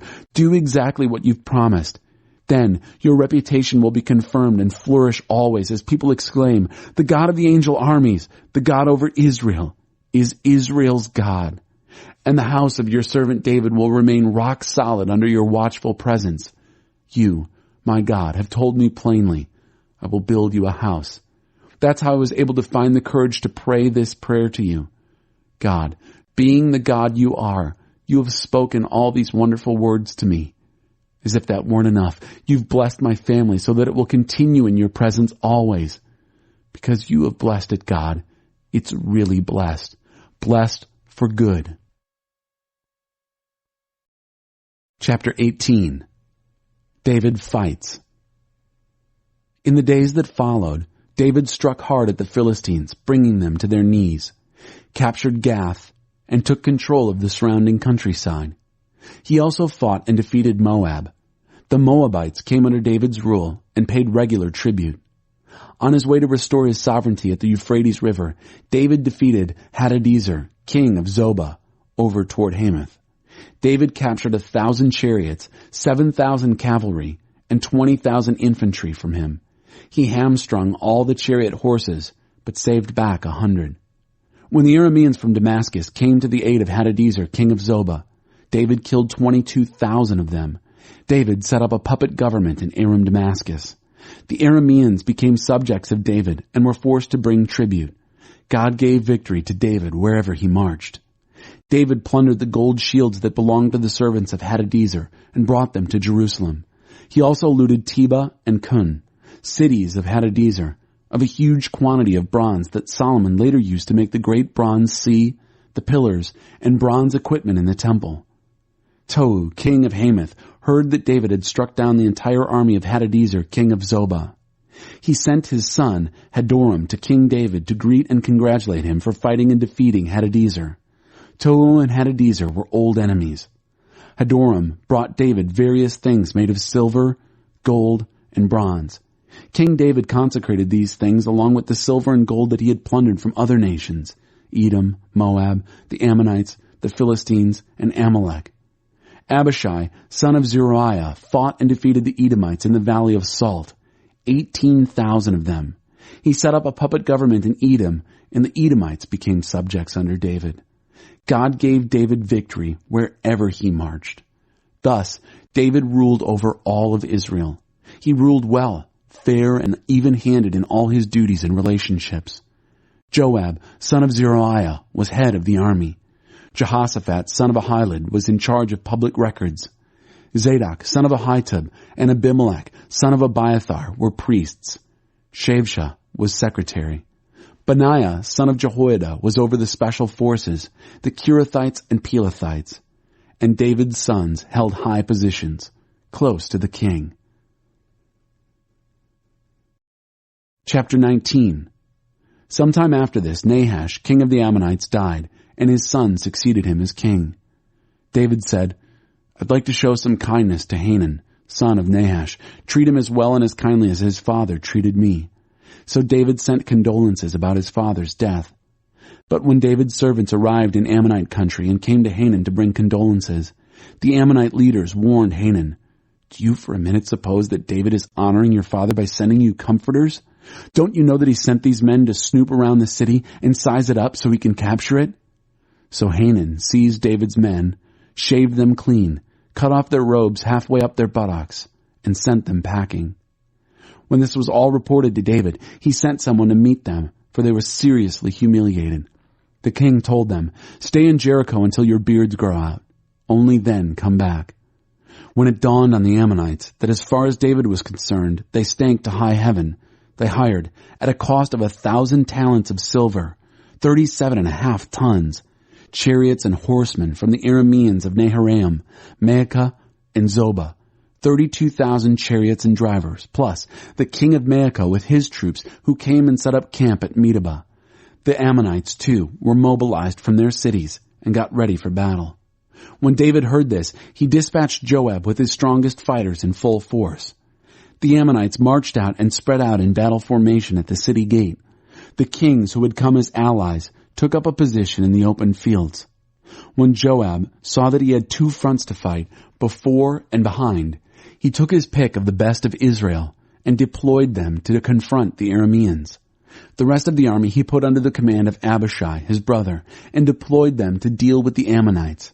Then he said, "If the Arameans are too much for me, you help me, and if the Ammonites prove too much for you, I'll come and help you. Courage.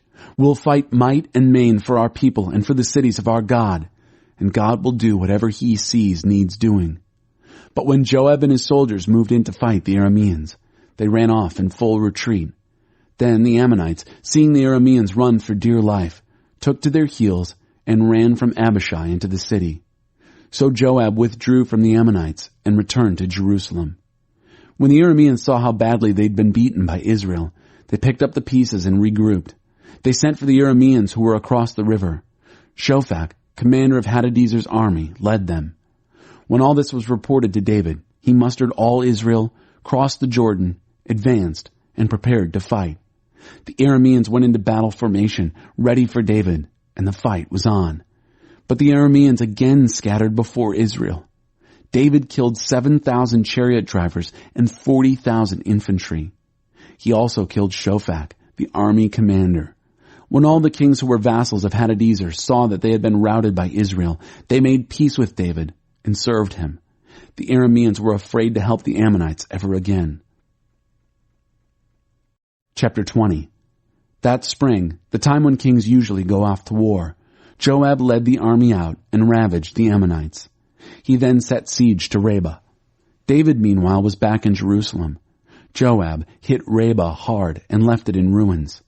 David took the crown off the head of their king. Its weight was found to be a talent of gold and set with a precious stone.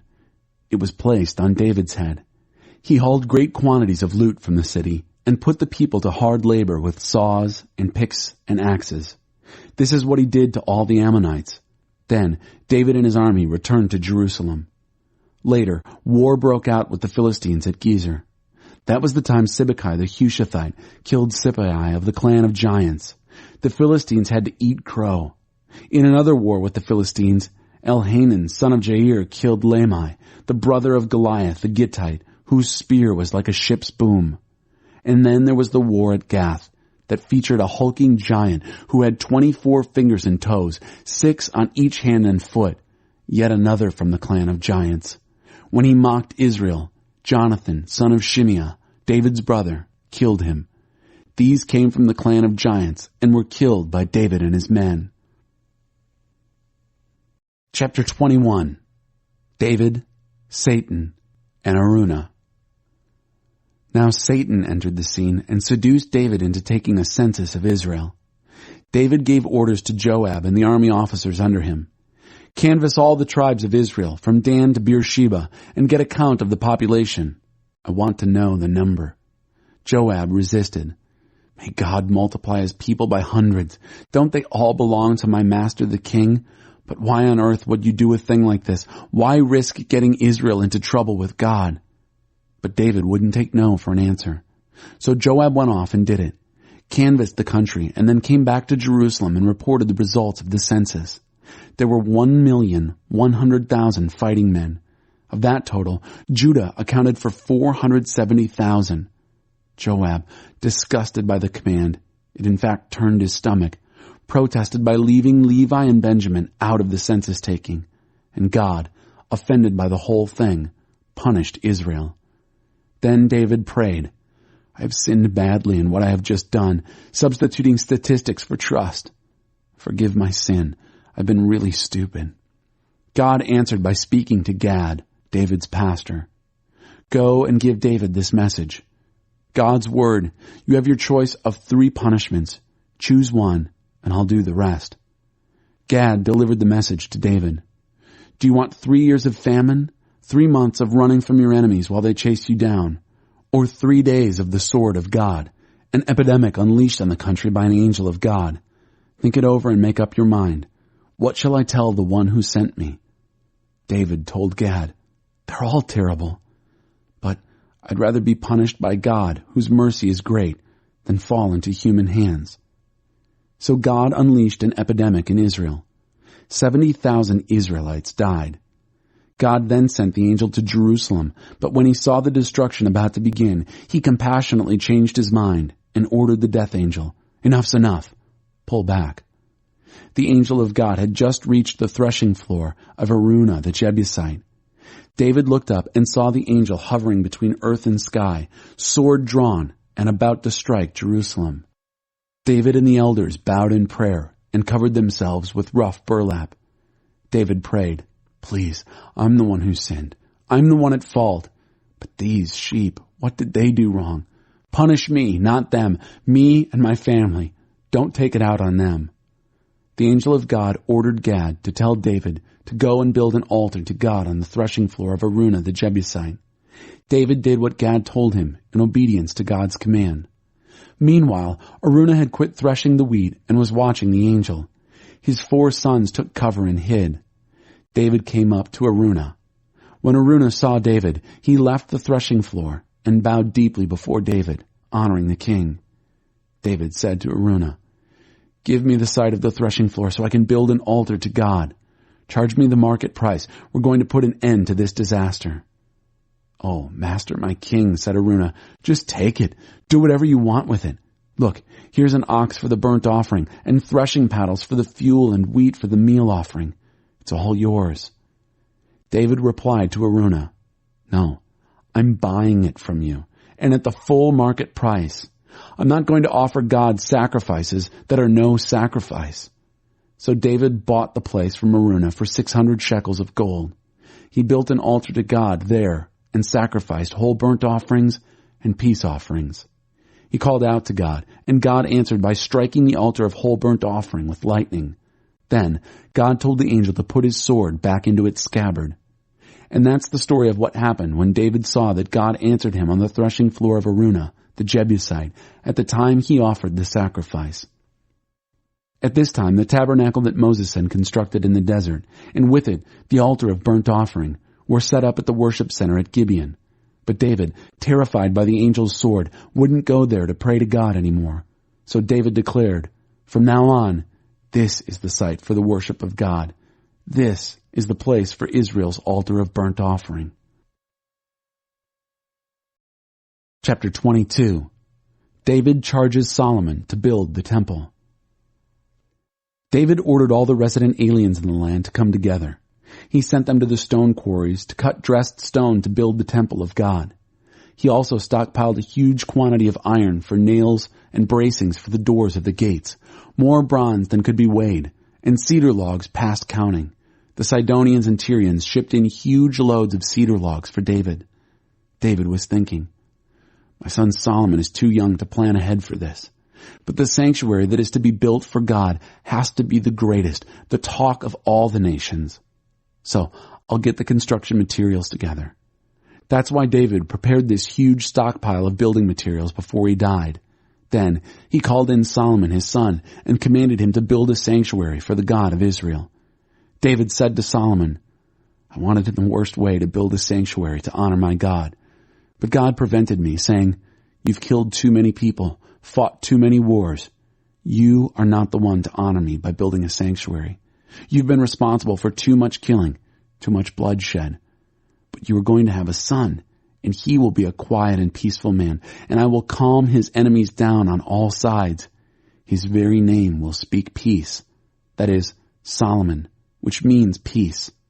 And I'll give peace and rest under his rule. He will be the one to build a sanctuary in my honor. He'll be my royal adopted son, and I'll be his father, and I'll make sure that the authority of his kingdom over Israel lasts forever. So now, son, God be with you. God's speed as you build the sanctuary for your God, the job God has given you. And may God also give you discernment and understanding when he puts you in charge of Israel, so that you will rule in reverent obedience under God's revelation. That's what will make you successful, following the directions and doing the things that God commanded Moses for Israel. Courage. Take charge. Don't be timid. Don't hold back. Look at this. I've gone to a lot of trouble to stockpile materials for the sanctuary of God. 100,000 talents, 3,775 tons of gold. 1,000,000 talents, 37,750 tons of silver. Tons of bronze and iron, too much to weigh, and all this timber and stone. And you're free to add more. And workers both plentiful and prepared, stone cutters, masons, carpenters, artisans in gold and silver, bronze and iron. You're all set. Get to work. And Godspeed. David gave orders to all of Israel's leaders to help his son Solomon, saying, "Isn't it obvious that your God is present with you, that he has given you peaceful relations with everyone around? My part in this was to put down the enemies, subdue the land to God and his people. Your part is to give yourselves, heart and soul, to praying to your God. So get moving. Build the sacred house of worship to God. Then bring the chest of the covenant of God and all the holy furnishings for the worship of God into the sanctuary built in honor of God." Chapter 23. Preparations for worship. When David got to be an old man, he made his son Solomon king over Israel. At the same time, he brought together all the leaders of Israel, the priests and the Levites. The Levites 30 years and older were counted. The total was 38,000. David sorted them into work groups. 24,000 are in charge of administering worship in the sanctuary. 6,000 are officials and judges. 4,000 are security guards, and 4,000 are to serve in the orchestra, praising God with instruments that I have provided for praise. David then divided the Levites into groupings named after the sons of Levi: Gershon, Kohath, and Merari. The Gershonites, Ladan and Shimei. The three sons of Ladan, Jehiel, Zetham, and Joel. The 3 sons of Shimei, Shelomith, Hazael, and Haran, all heads of the families of Ladan. The 4 sons of Shimei, Jahath, Ziza, Jeush, and Beriah. Jahath came first, followed by Ziza. Jeush and Beriah did not have many sons, so they were counted as one family with one task. The 4 sons of Kohath, Amram, Izhar, Hebron, and Uzziel. The sons of Amram, Aaron and Moses. Aaron was especially ordained to work in the Holy of Holies, to burn incense before God, to serve God and bless his name always. This was a permanent appointment for Aaron and his sons. Moses and his sons were counted in the tribe of Levi. The sons of Moses, Gershom and Eleazar. Shubael was the first son of Gershom. Rehabiah was the first and only son of Eleazar. But though Eleazar had no other sons, Rehabiah had many sons. Shelomith was the first son of Izhar. Hebron had 4 sons, Jeriah, Amariah, Jehaziel, and Jekameam. Uzziel had 2 sons, Micah and Ishiah. The sons of Merari, Malai and Mushai. The sons of Malai, Eleazar and Kish. Eleazar died without any sons, only daughters. Their cousins, the sons of Kish, married the daughters. Mushai had 3 sons, Malai, Eder, and Jeremoth. These are the sons of Levi, 20 years and older, divided up according to families and heads of families, and listed in the work groups that took care of the worship in the sanctuary of God. David said, "Now that the God of Israel has given rest to his people and made Jerusalem his permanent home, the Levites no longer have to carry the tabernacle and all the furniture required for the work of worship." These last words of David referred only to Levites 20 years old and above. From now on, the assigned work of the Levites was to assist Aaron's sons in the work of worship in God's house, maintain courtyards and closets, keep the furniture and utensils of worship clean, take care of any extra work needed in the work of worship, and provide bread for the table and flour for the meal offerings and the unraised wafers, all baking and mixing, all measuring and weighing. Also, they were to be present for morning prayers, thanking and praising God, for evening prayers, and at the service of whole burnt offerings to God on Sabbath, at new moons, and at all festivals. They were on regular duty to serve God according to their assignment and the required number. In short, the Levites, with the sons of Aaron as their companions in the ministry of holy worship, were responsible for everything that had to do with worship, the place and times and ordering of worship. Chapter 24. The family of Aaron was grouped as follows. Aaron's sons were Nadab, Abihu, Eleazar, and Ithamar. Nadab and Abihu died before their father and left no sons. So Eleazar and Ithamar filled the office of priest. David assigned Zadok from the family of Eleazar and Ahimelech from the family of Ithamar and assigned them to separate divisions for carrying out their appointed ministries. It turned out that there were more leaders in Eleazar's family than in Ithamar's, and so they divided them proportionately. 16 clan leaders from Eleazar's family and 8 clan leaders from Ithamar's family. They assigned the leaders by lot, treating both families alike. For there were officials of the sanctuary and officials of God among both the Eleazar and Ithamar families. The secretary Shemaiah, son of Nethanel, a Levite, wrote down their names in the presence of the king, the officials, Zadok the priest, Ahimelech, son of Abiathar, and the leaders of the priestly and Levitical families. They took turns. One family was selected from Eleazar, and then one from Ithamar. The first lot fell to Jehoiarib, the second to Jediah, the third to Haram, the fourth to Seoram, the fifth to Malchijah, the sixth to Mijamin, the seventh to Hakaz, the eighth to Abijah, the ninth to Jeshua, the 10th to Shechaniah, the 11th to Eliashib, the 12th to Jachim, the 13th to Huppah, the 14th to Jeshabeab, the 15th to Bilgah, the 16th to Immer, the 17th to Hezer, the 18th to Haphazaz, the 19th to Pethahiah, the 20th to Jehezkel, the 21st to Jachin, the 22nd to Gamuel, the 23rd to Deliah, and the 24th to Maaziah. They served in this appointed order when they entered the temple of God, following the procedures laid down by their ancestor Aaron as God, the God of Israel, had commanded him. The rest of the Levites are as follows. From the sons of Amram, Shubael. From the sons of Shubael, Jedaiah. Concerning Rehabiah, from his sons, Ishiah was the first. From the Israelites, Shelomith. From the sons of Shelomith, Jahath. From the sons of Hebron, Jeriah the first, Amariah the second, Jehaziel the third, and Jekameam the fourth. The son of Uzziel, Micah, and from the sons of Micah, Shemer. The brother of Micah was Ishiah, and from the sons of Ishiah, Zechariah. The sons of Merari, Malai and Mushi. The son of Jaaziah, Beno. The sons of Merari from Jaaziah, Beno, Shohem, Zechar, and Ibri. From Malai, Eleazar, who had no sons. From Kish, Jeremiel, the son of Kish.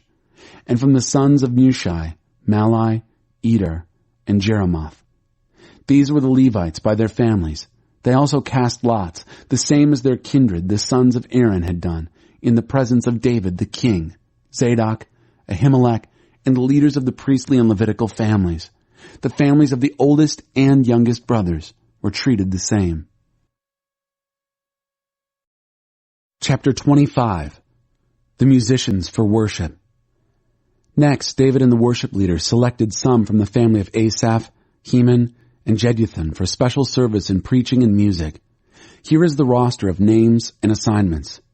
From the family of Asaph, Zachar, Joseph, Nethaniah, and Asarellah. They were supervised by Asaph, who spoke for God, backed up by the king's authority. From the family of Jeduthun, there were 6 sons, Gedaliah, Zeri, Jeshiah, Shimei, Hashabiah, and Mattathiah. They were supervised by their father, Jeduthun, who preached and accompanied himself with the zither. He was responsible for leading the thanks and praise to God. From the family of Heman, Bechiah, Mattaniah, Uzziel, Shubael, Jeremoth, Hananiah, Hanani, Eliathath, Gedaltai, Ramamti-Ezer, Joshbekashah, Melathi, Hother, and Mahaziath. These were the sons of Heman the king's seer. They supported and assisted him in his divinely appointed work.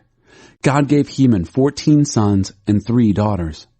Under their father's supervision, they were in charge of leading the singing and providing musical accompaniment in the work of worship in the sanctuary of God. Asaph, Jeduthun, and Heman took their orders directly from the king. They were well trained in the sacred music, all of them masters. There were 288 of them. They drew names at random to see who would do what. Nobody, whether young or old, teacher or student, was given preference or advantage over another. The first name from Asaph's family was Joseph and his 12 sons and brothers. Second, Gedaliah and his 12 sons and brothers. Third, Zachar and his 12 sons and brothers. Fourth, Izri and his 12 sons and brothers. Fifth, Nethaniah and his 12 sons and brothers. Sixth, Bechiah and his 12 sons and brothers. Seventh, Jazarellah and his 12 sons and brothers. Eighth, Jeshiah and his 12 sons and brothers. Ninth, Mattaniah and his 12 sons and brothers.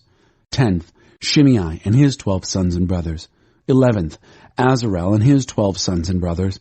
12th, Hashabiah and his 12 sons and brothers. 13th, Shubael and his 12 sons and brothers. 14th, Mattathiah and his 12 sons and brothers. 15th, Jeremoth and his 12 sons and brothers. 16th, Hananiah and his 12 sons and brothers. 17th, Joshbekashah and his 12 sons and brothers. 18th, Hanani and his 12 sons and brothers. 19th, Malathi and his 12 sons and brothers. 20th, Eliathah and his 12 sons and brothers. 21st, Hother and his 12 sons and brothers.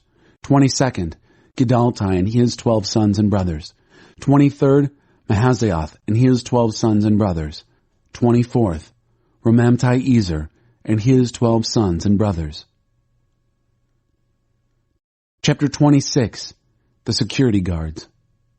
The teams of security guards were from the family of Korah. Meshelemiah, son of Korah, one of the sons of Asaph.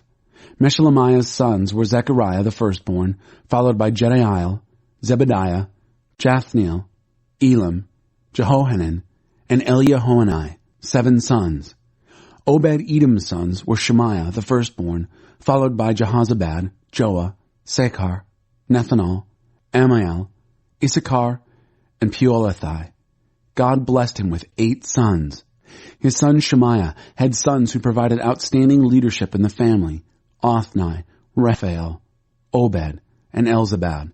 His relatives Elihu and Semachiah were also exceptional.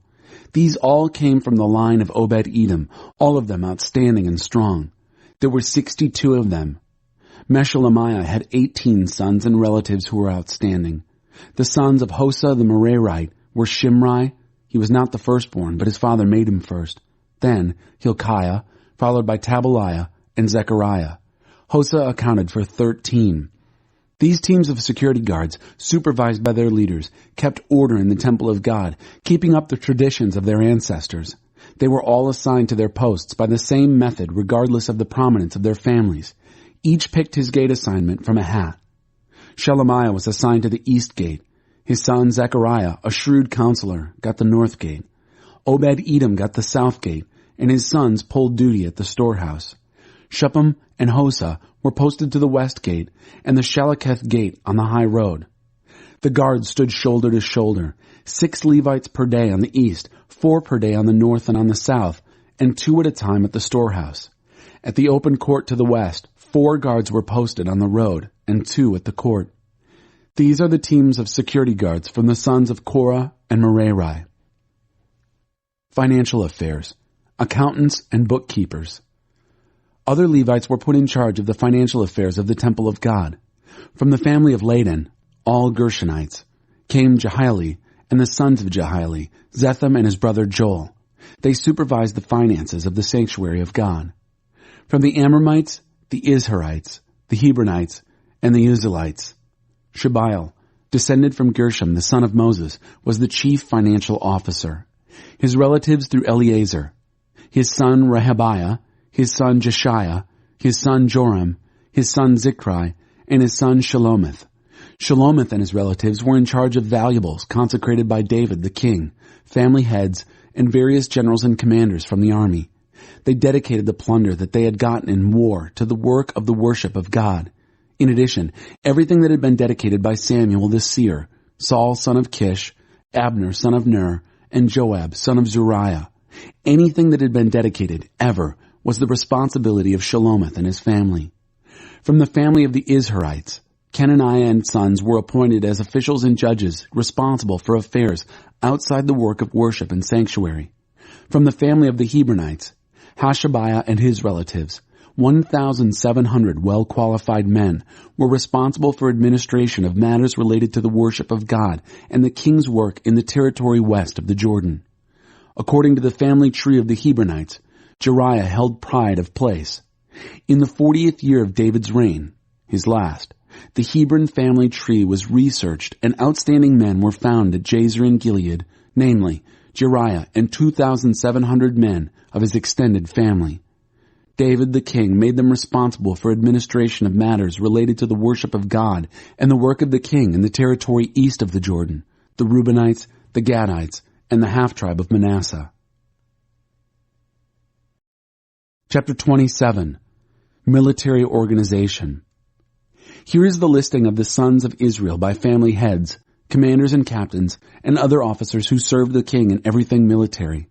Army divisions were on duty a month at a time for the 12 months of the year. Each division comprised 24,000 men. First division, first month. Jashobeam, son of Zabdiel, was in charge with 24,000 men. He came from the line of Perez. He was over all the army officers during the first month. The division for the second month. Dodai the Ahoite, who was in charge, 24,000 men. Mikloth was the leader of his division. Commander for the third month, Benaiah, son of Jehoiada the priest, with 24,000 men. This was the same Benaiah who was a mighty man among the 30, and their chief. His son, Amizabad, was in charge of the division. Fourth division for the fourth month. Asahel, brother of Joab, his son Zebediah succeeded him, 24,000 men. Fifth division, fifth month. Commander Shamhuth the Izrahite, 24,000 men. Sixth division, sixth month. Ira, son of Ikesh the Tekoite, 24,000 men. 7th Division, 7th month, Helez the Pelonite, an Ephraimite, 24,000 men. 8th Division, 8th month, Sibbecai the Hushathite, a Zerahite, 24,000 men. 9th Division, 9th month, Abiezer the Anathothite, a Benjaminite, 24,000 men. 10th Division, 10th month, Maharai the Netophathite, a Zerahite, 24,000 men. 11th Division, 11th month, Benaiah the Pirathonite, an Ephraimite, 24,000 men. 12th Division, 12th month, Heldai the Netophathite, from the family of Othniel, 24,000 men. Tribal administrators. Administrators of the affairs of the tribes. From Reuben, Eleazar, son of Zichri. For Simeon, Shephatiah, son of Maacah. For Levi, Hashabiah, son of Kemuel. For Aaron, Zadok. For Judah, Elihu, David's brother. For Issachar, Omri, son of Michael. For Zebulun, Ishmaiah, son of Obadiah. For Naphtali, Jeremoth, son of Azrael. For Ephraim, Hoshea, son of Azaziah. For 1/2 tribe of Manasseh, Joel, son of Pedaiah. For the 1/2 tribe of Manasseh in Gilead, Iddo, son of Zechariah. For Benjamin, Jaasiel, son of Abner. For Dan, Azarel, son of Jeroham. These are the administrative officers assigned to the tribes of Israel. David didn't keep account of men under the age of 20, because God had promised to give Israel a population as numerous as the stars in the sky. Joab, son of Zeruiah, started out counting the men, but he never finished. God's anger broke out on Israel because of the counting. As it turned out, the numbers were never entered into the court records of King David. Supply officers. The king's storage facilities were supervised by Asmaveth, son of Adiel. Jonathan, son of Uzziah, was responsible for the warehouses in the outlying areas. Ezri, son of Caleb, was in charge of the field workers on the farms. Shimei, the Ramathite, was in charge of the vineyards, and Zabdi, the Shifmite, was in charge of grapes for the wine vats. Baal-Hanan, the Gederite, was in charge of the olive and sycamore fig trees in the western hills, and Joash was in charge of the olive oil. Shitrai the Sharonite was in charge of herds grazing in Sharon, and Shaphat, son of Aldai, was in charge of herds in the valley. Obil the Ishmaelite was in charge of the camels. Jediah the Meronothite was in charge of the donkeys, and Jaziz the Hagrite was in charge of the flocks. These were the ones responsible for taking care of King David's property. David's counselors. Jonathan, David's uncle, a wise and literate counselor, and Jehiel, son of Hachmoni, were responsible for rearing the king's sons. Ahithophel was the king's counselor. Hushai the Archite was the king's friend. Ahithophel was later replaced by Jehoiada, son of Benaiah, and by Abiathar. Joab was commander of the king's army. Chapter 28. David's valedictory address. David called together all the leaders of Israel, tribal administrators, heads of various governmental operations, military commanders and captains, stewards in charge of the property and livestock belonging to the king and his sons, everyone who held responsible positions in the kingdom. King David stood tall and spoke. "Listen to me, my people.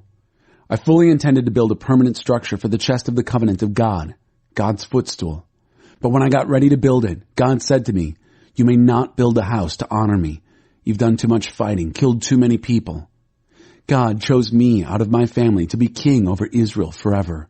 First, he chose Judah as the lead tribe. Then, he narrowed it down to my family. And finally, he picked me from my father's sons, pleased to make me the king over all Israel. And then, from all my sons, and God gave me many, he chose my son Solomon to sit on the throne of God's rule over Israel. He went on to say, 'Your son Solomon will build my house and my courts. I have chosen him to be my royal adopted son, and I will be to him a father. I will guarantee that his kingdom will last if he continues to be as strong-minded in doing what I command and carrying out my decisions as he is doing now. And now, in this public place, all Israel looking on and God listening in as God's people. Obey and study every last one of the commandments of your God so that you can make the most of living in this good land and pass it on intact to your children, ensuring a good future. And you, Solomon, my son, get to know well your father's God. Serve him with a whole heart and eager mind, for God examines every heart and sees through every motive. If you seek him, he'll make sure you find him. But if you abandon him, he'll leave you for good. Look sharp now. God has chosen you to build his holy house. Be brave, determined, and do it. Then David presented his son Solomon with the plans for the temple complex, porch, storerooms, meeting rooms, and the place for atoning sacrifice. He turned over the plans for everything that God's Spirit had brought to his mind. The design of the courtyards, the arrangements of rooms, and the closets for storing all the holy things. He gave him his plan for organizing the Levites and priests in their work of leading and ordering worship in the house of God, and for caring for the liturgical furnishings. He provided exact specifications for how much gold and silver was needed for each article used in the services of worship. The gold and silver lampstands and lamps, the gold tables for consecrated bread, the silver tables, the gold forks, the bowls and the jars, and the incense altar.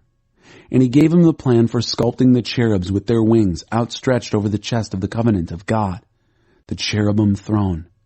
Here are the blueprints for the whole project, as God gave me to understand it, David said. David continued to address Solomon. Take charge. Take heart. Don't be anxious or get discouraged. God, my God, is with you in this. He won't walk off and leave you in the lurch. He's at your side until every last detail is completed for conducting the worship of God. You have all the priests and Levites standing ready to pitch in, and skillful craftsmen and artisans of every kind ready to go to work. Both leaders and people are ready. Just say the word. Chapter 29. They get ready to build. Then David the king addressed the congregation. My son Solomon was singled out and chosen by God to do this, but he's young and untested and the work is huge. This is not just a place for people to meet each other, but a house for God to meet us.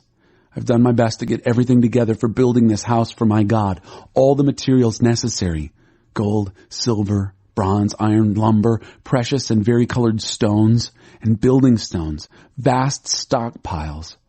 Furthermore, because my heart is in this, in addition to and beyond what I've gathered, I'm turning over my personal fortune of gold and silver for making this place of worship for my God. 3,000 talents, about 113 tons of gold, all from Ophir, the best, and 7,000 talents, 214 tons of silver for covering the walls of the buildings and for the gold and silver work by craftsmen and artisans. And now, how about you? Who among you is ready and willing to join in the giving?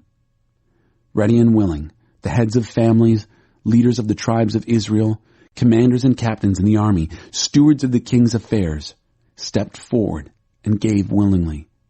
They gave 5,000 talents, 188 tons, and 10,000 derricks, 185 pounds, of gold, 10,000 talents of silver, 377 tons, 18,000 talents of bronze, 679 tons, and 100,000 talents, 3,775 tons of iron.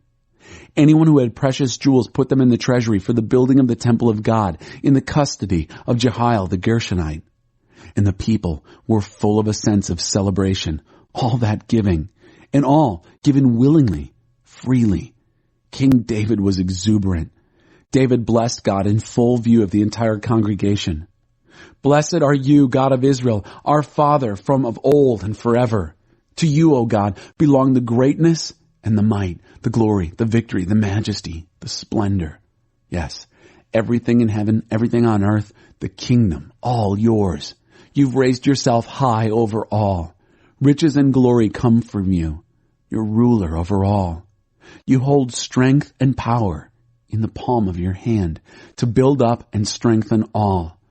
And here we are, O God, our God, giving thanks to you, praising your splendid name. but me. Who am I, and who are these, my people, that we should presume to be giving something to you? Everything comes from you. All we're doing is giving back what we've been given from your generous hand. As far as you're concerned, we're homeless, shiftless wanderers like our ancestors. Our lives, mere shadows, hardly anything to us. God, our God, all these materials, these piles of stuff for building a house of worship for you, honoring your holy name, it all came from you. It was all yours in the first place. I know, dear God, that you care nothing for the surface. You want us, our true selves. And so I have given from the heart, honestly and happily. And now see all these people doing the same, giving freely, willingly. What a joy. Oh God, God of our fathers, Abraham, Isaac, and Israel, keep this generous spirit alive forever in these people always. Keep their hearts set firmly in you. And give my son Solomon an uncluttered and focused heart so that he can obey what you command, live by your directions and counsel, and carry through with building the temple for which I have provided. David then addressed the congregation. Bless God, your God. And they did it. Blessed God, the God of their ancestors, and worshipped reverently in the presence of God and the king. The very next day, they butchered the sacrificial animals and offered in the worship of Israel to God 1,000 bulls, 1,000 rams, 1,000 sheep, and in addition, drink offerings and many other sacrifices. They feasted all day, eating and drinking before God, exuberant with joy. Then they ceremonially reenacted Solomon's coronation, anointing David's son before God as their leader and Zadok as priest. Solomon sat on the throne of God as king in place of David his father, and everything went well. All Israel obeyed him. All the leaders of the people, including all the sons of King David, accepted Solomon as their king and promised their loyalty. Solomon rode high on a crest of popular acclaim. It was all God's doing. God gave him position and honor beyond any king in Israel before him. David, son of Jesse, ruled over all Israel. He was king for 40 years. He ruled from Hebron 7 years, and from Jerusalem 33.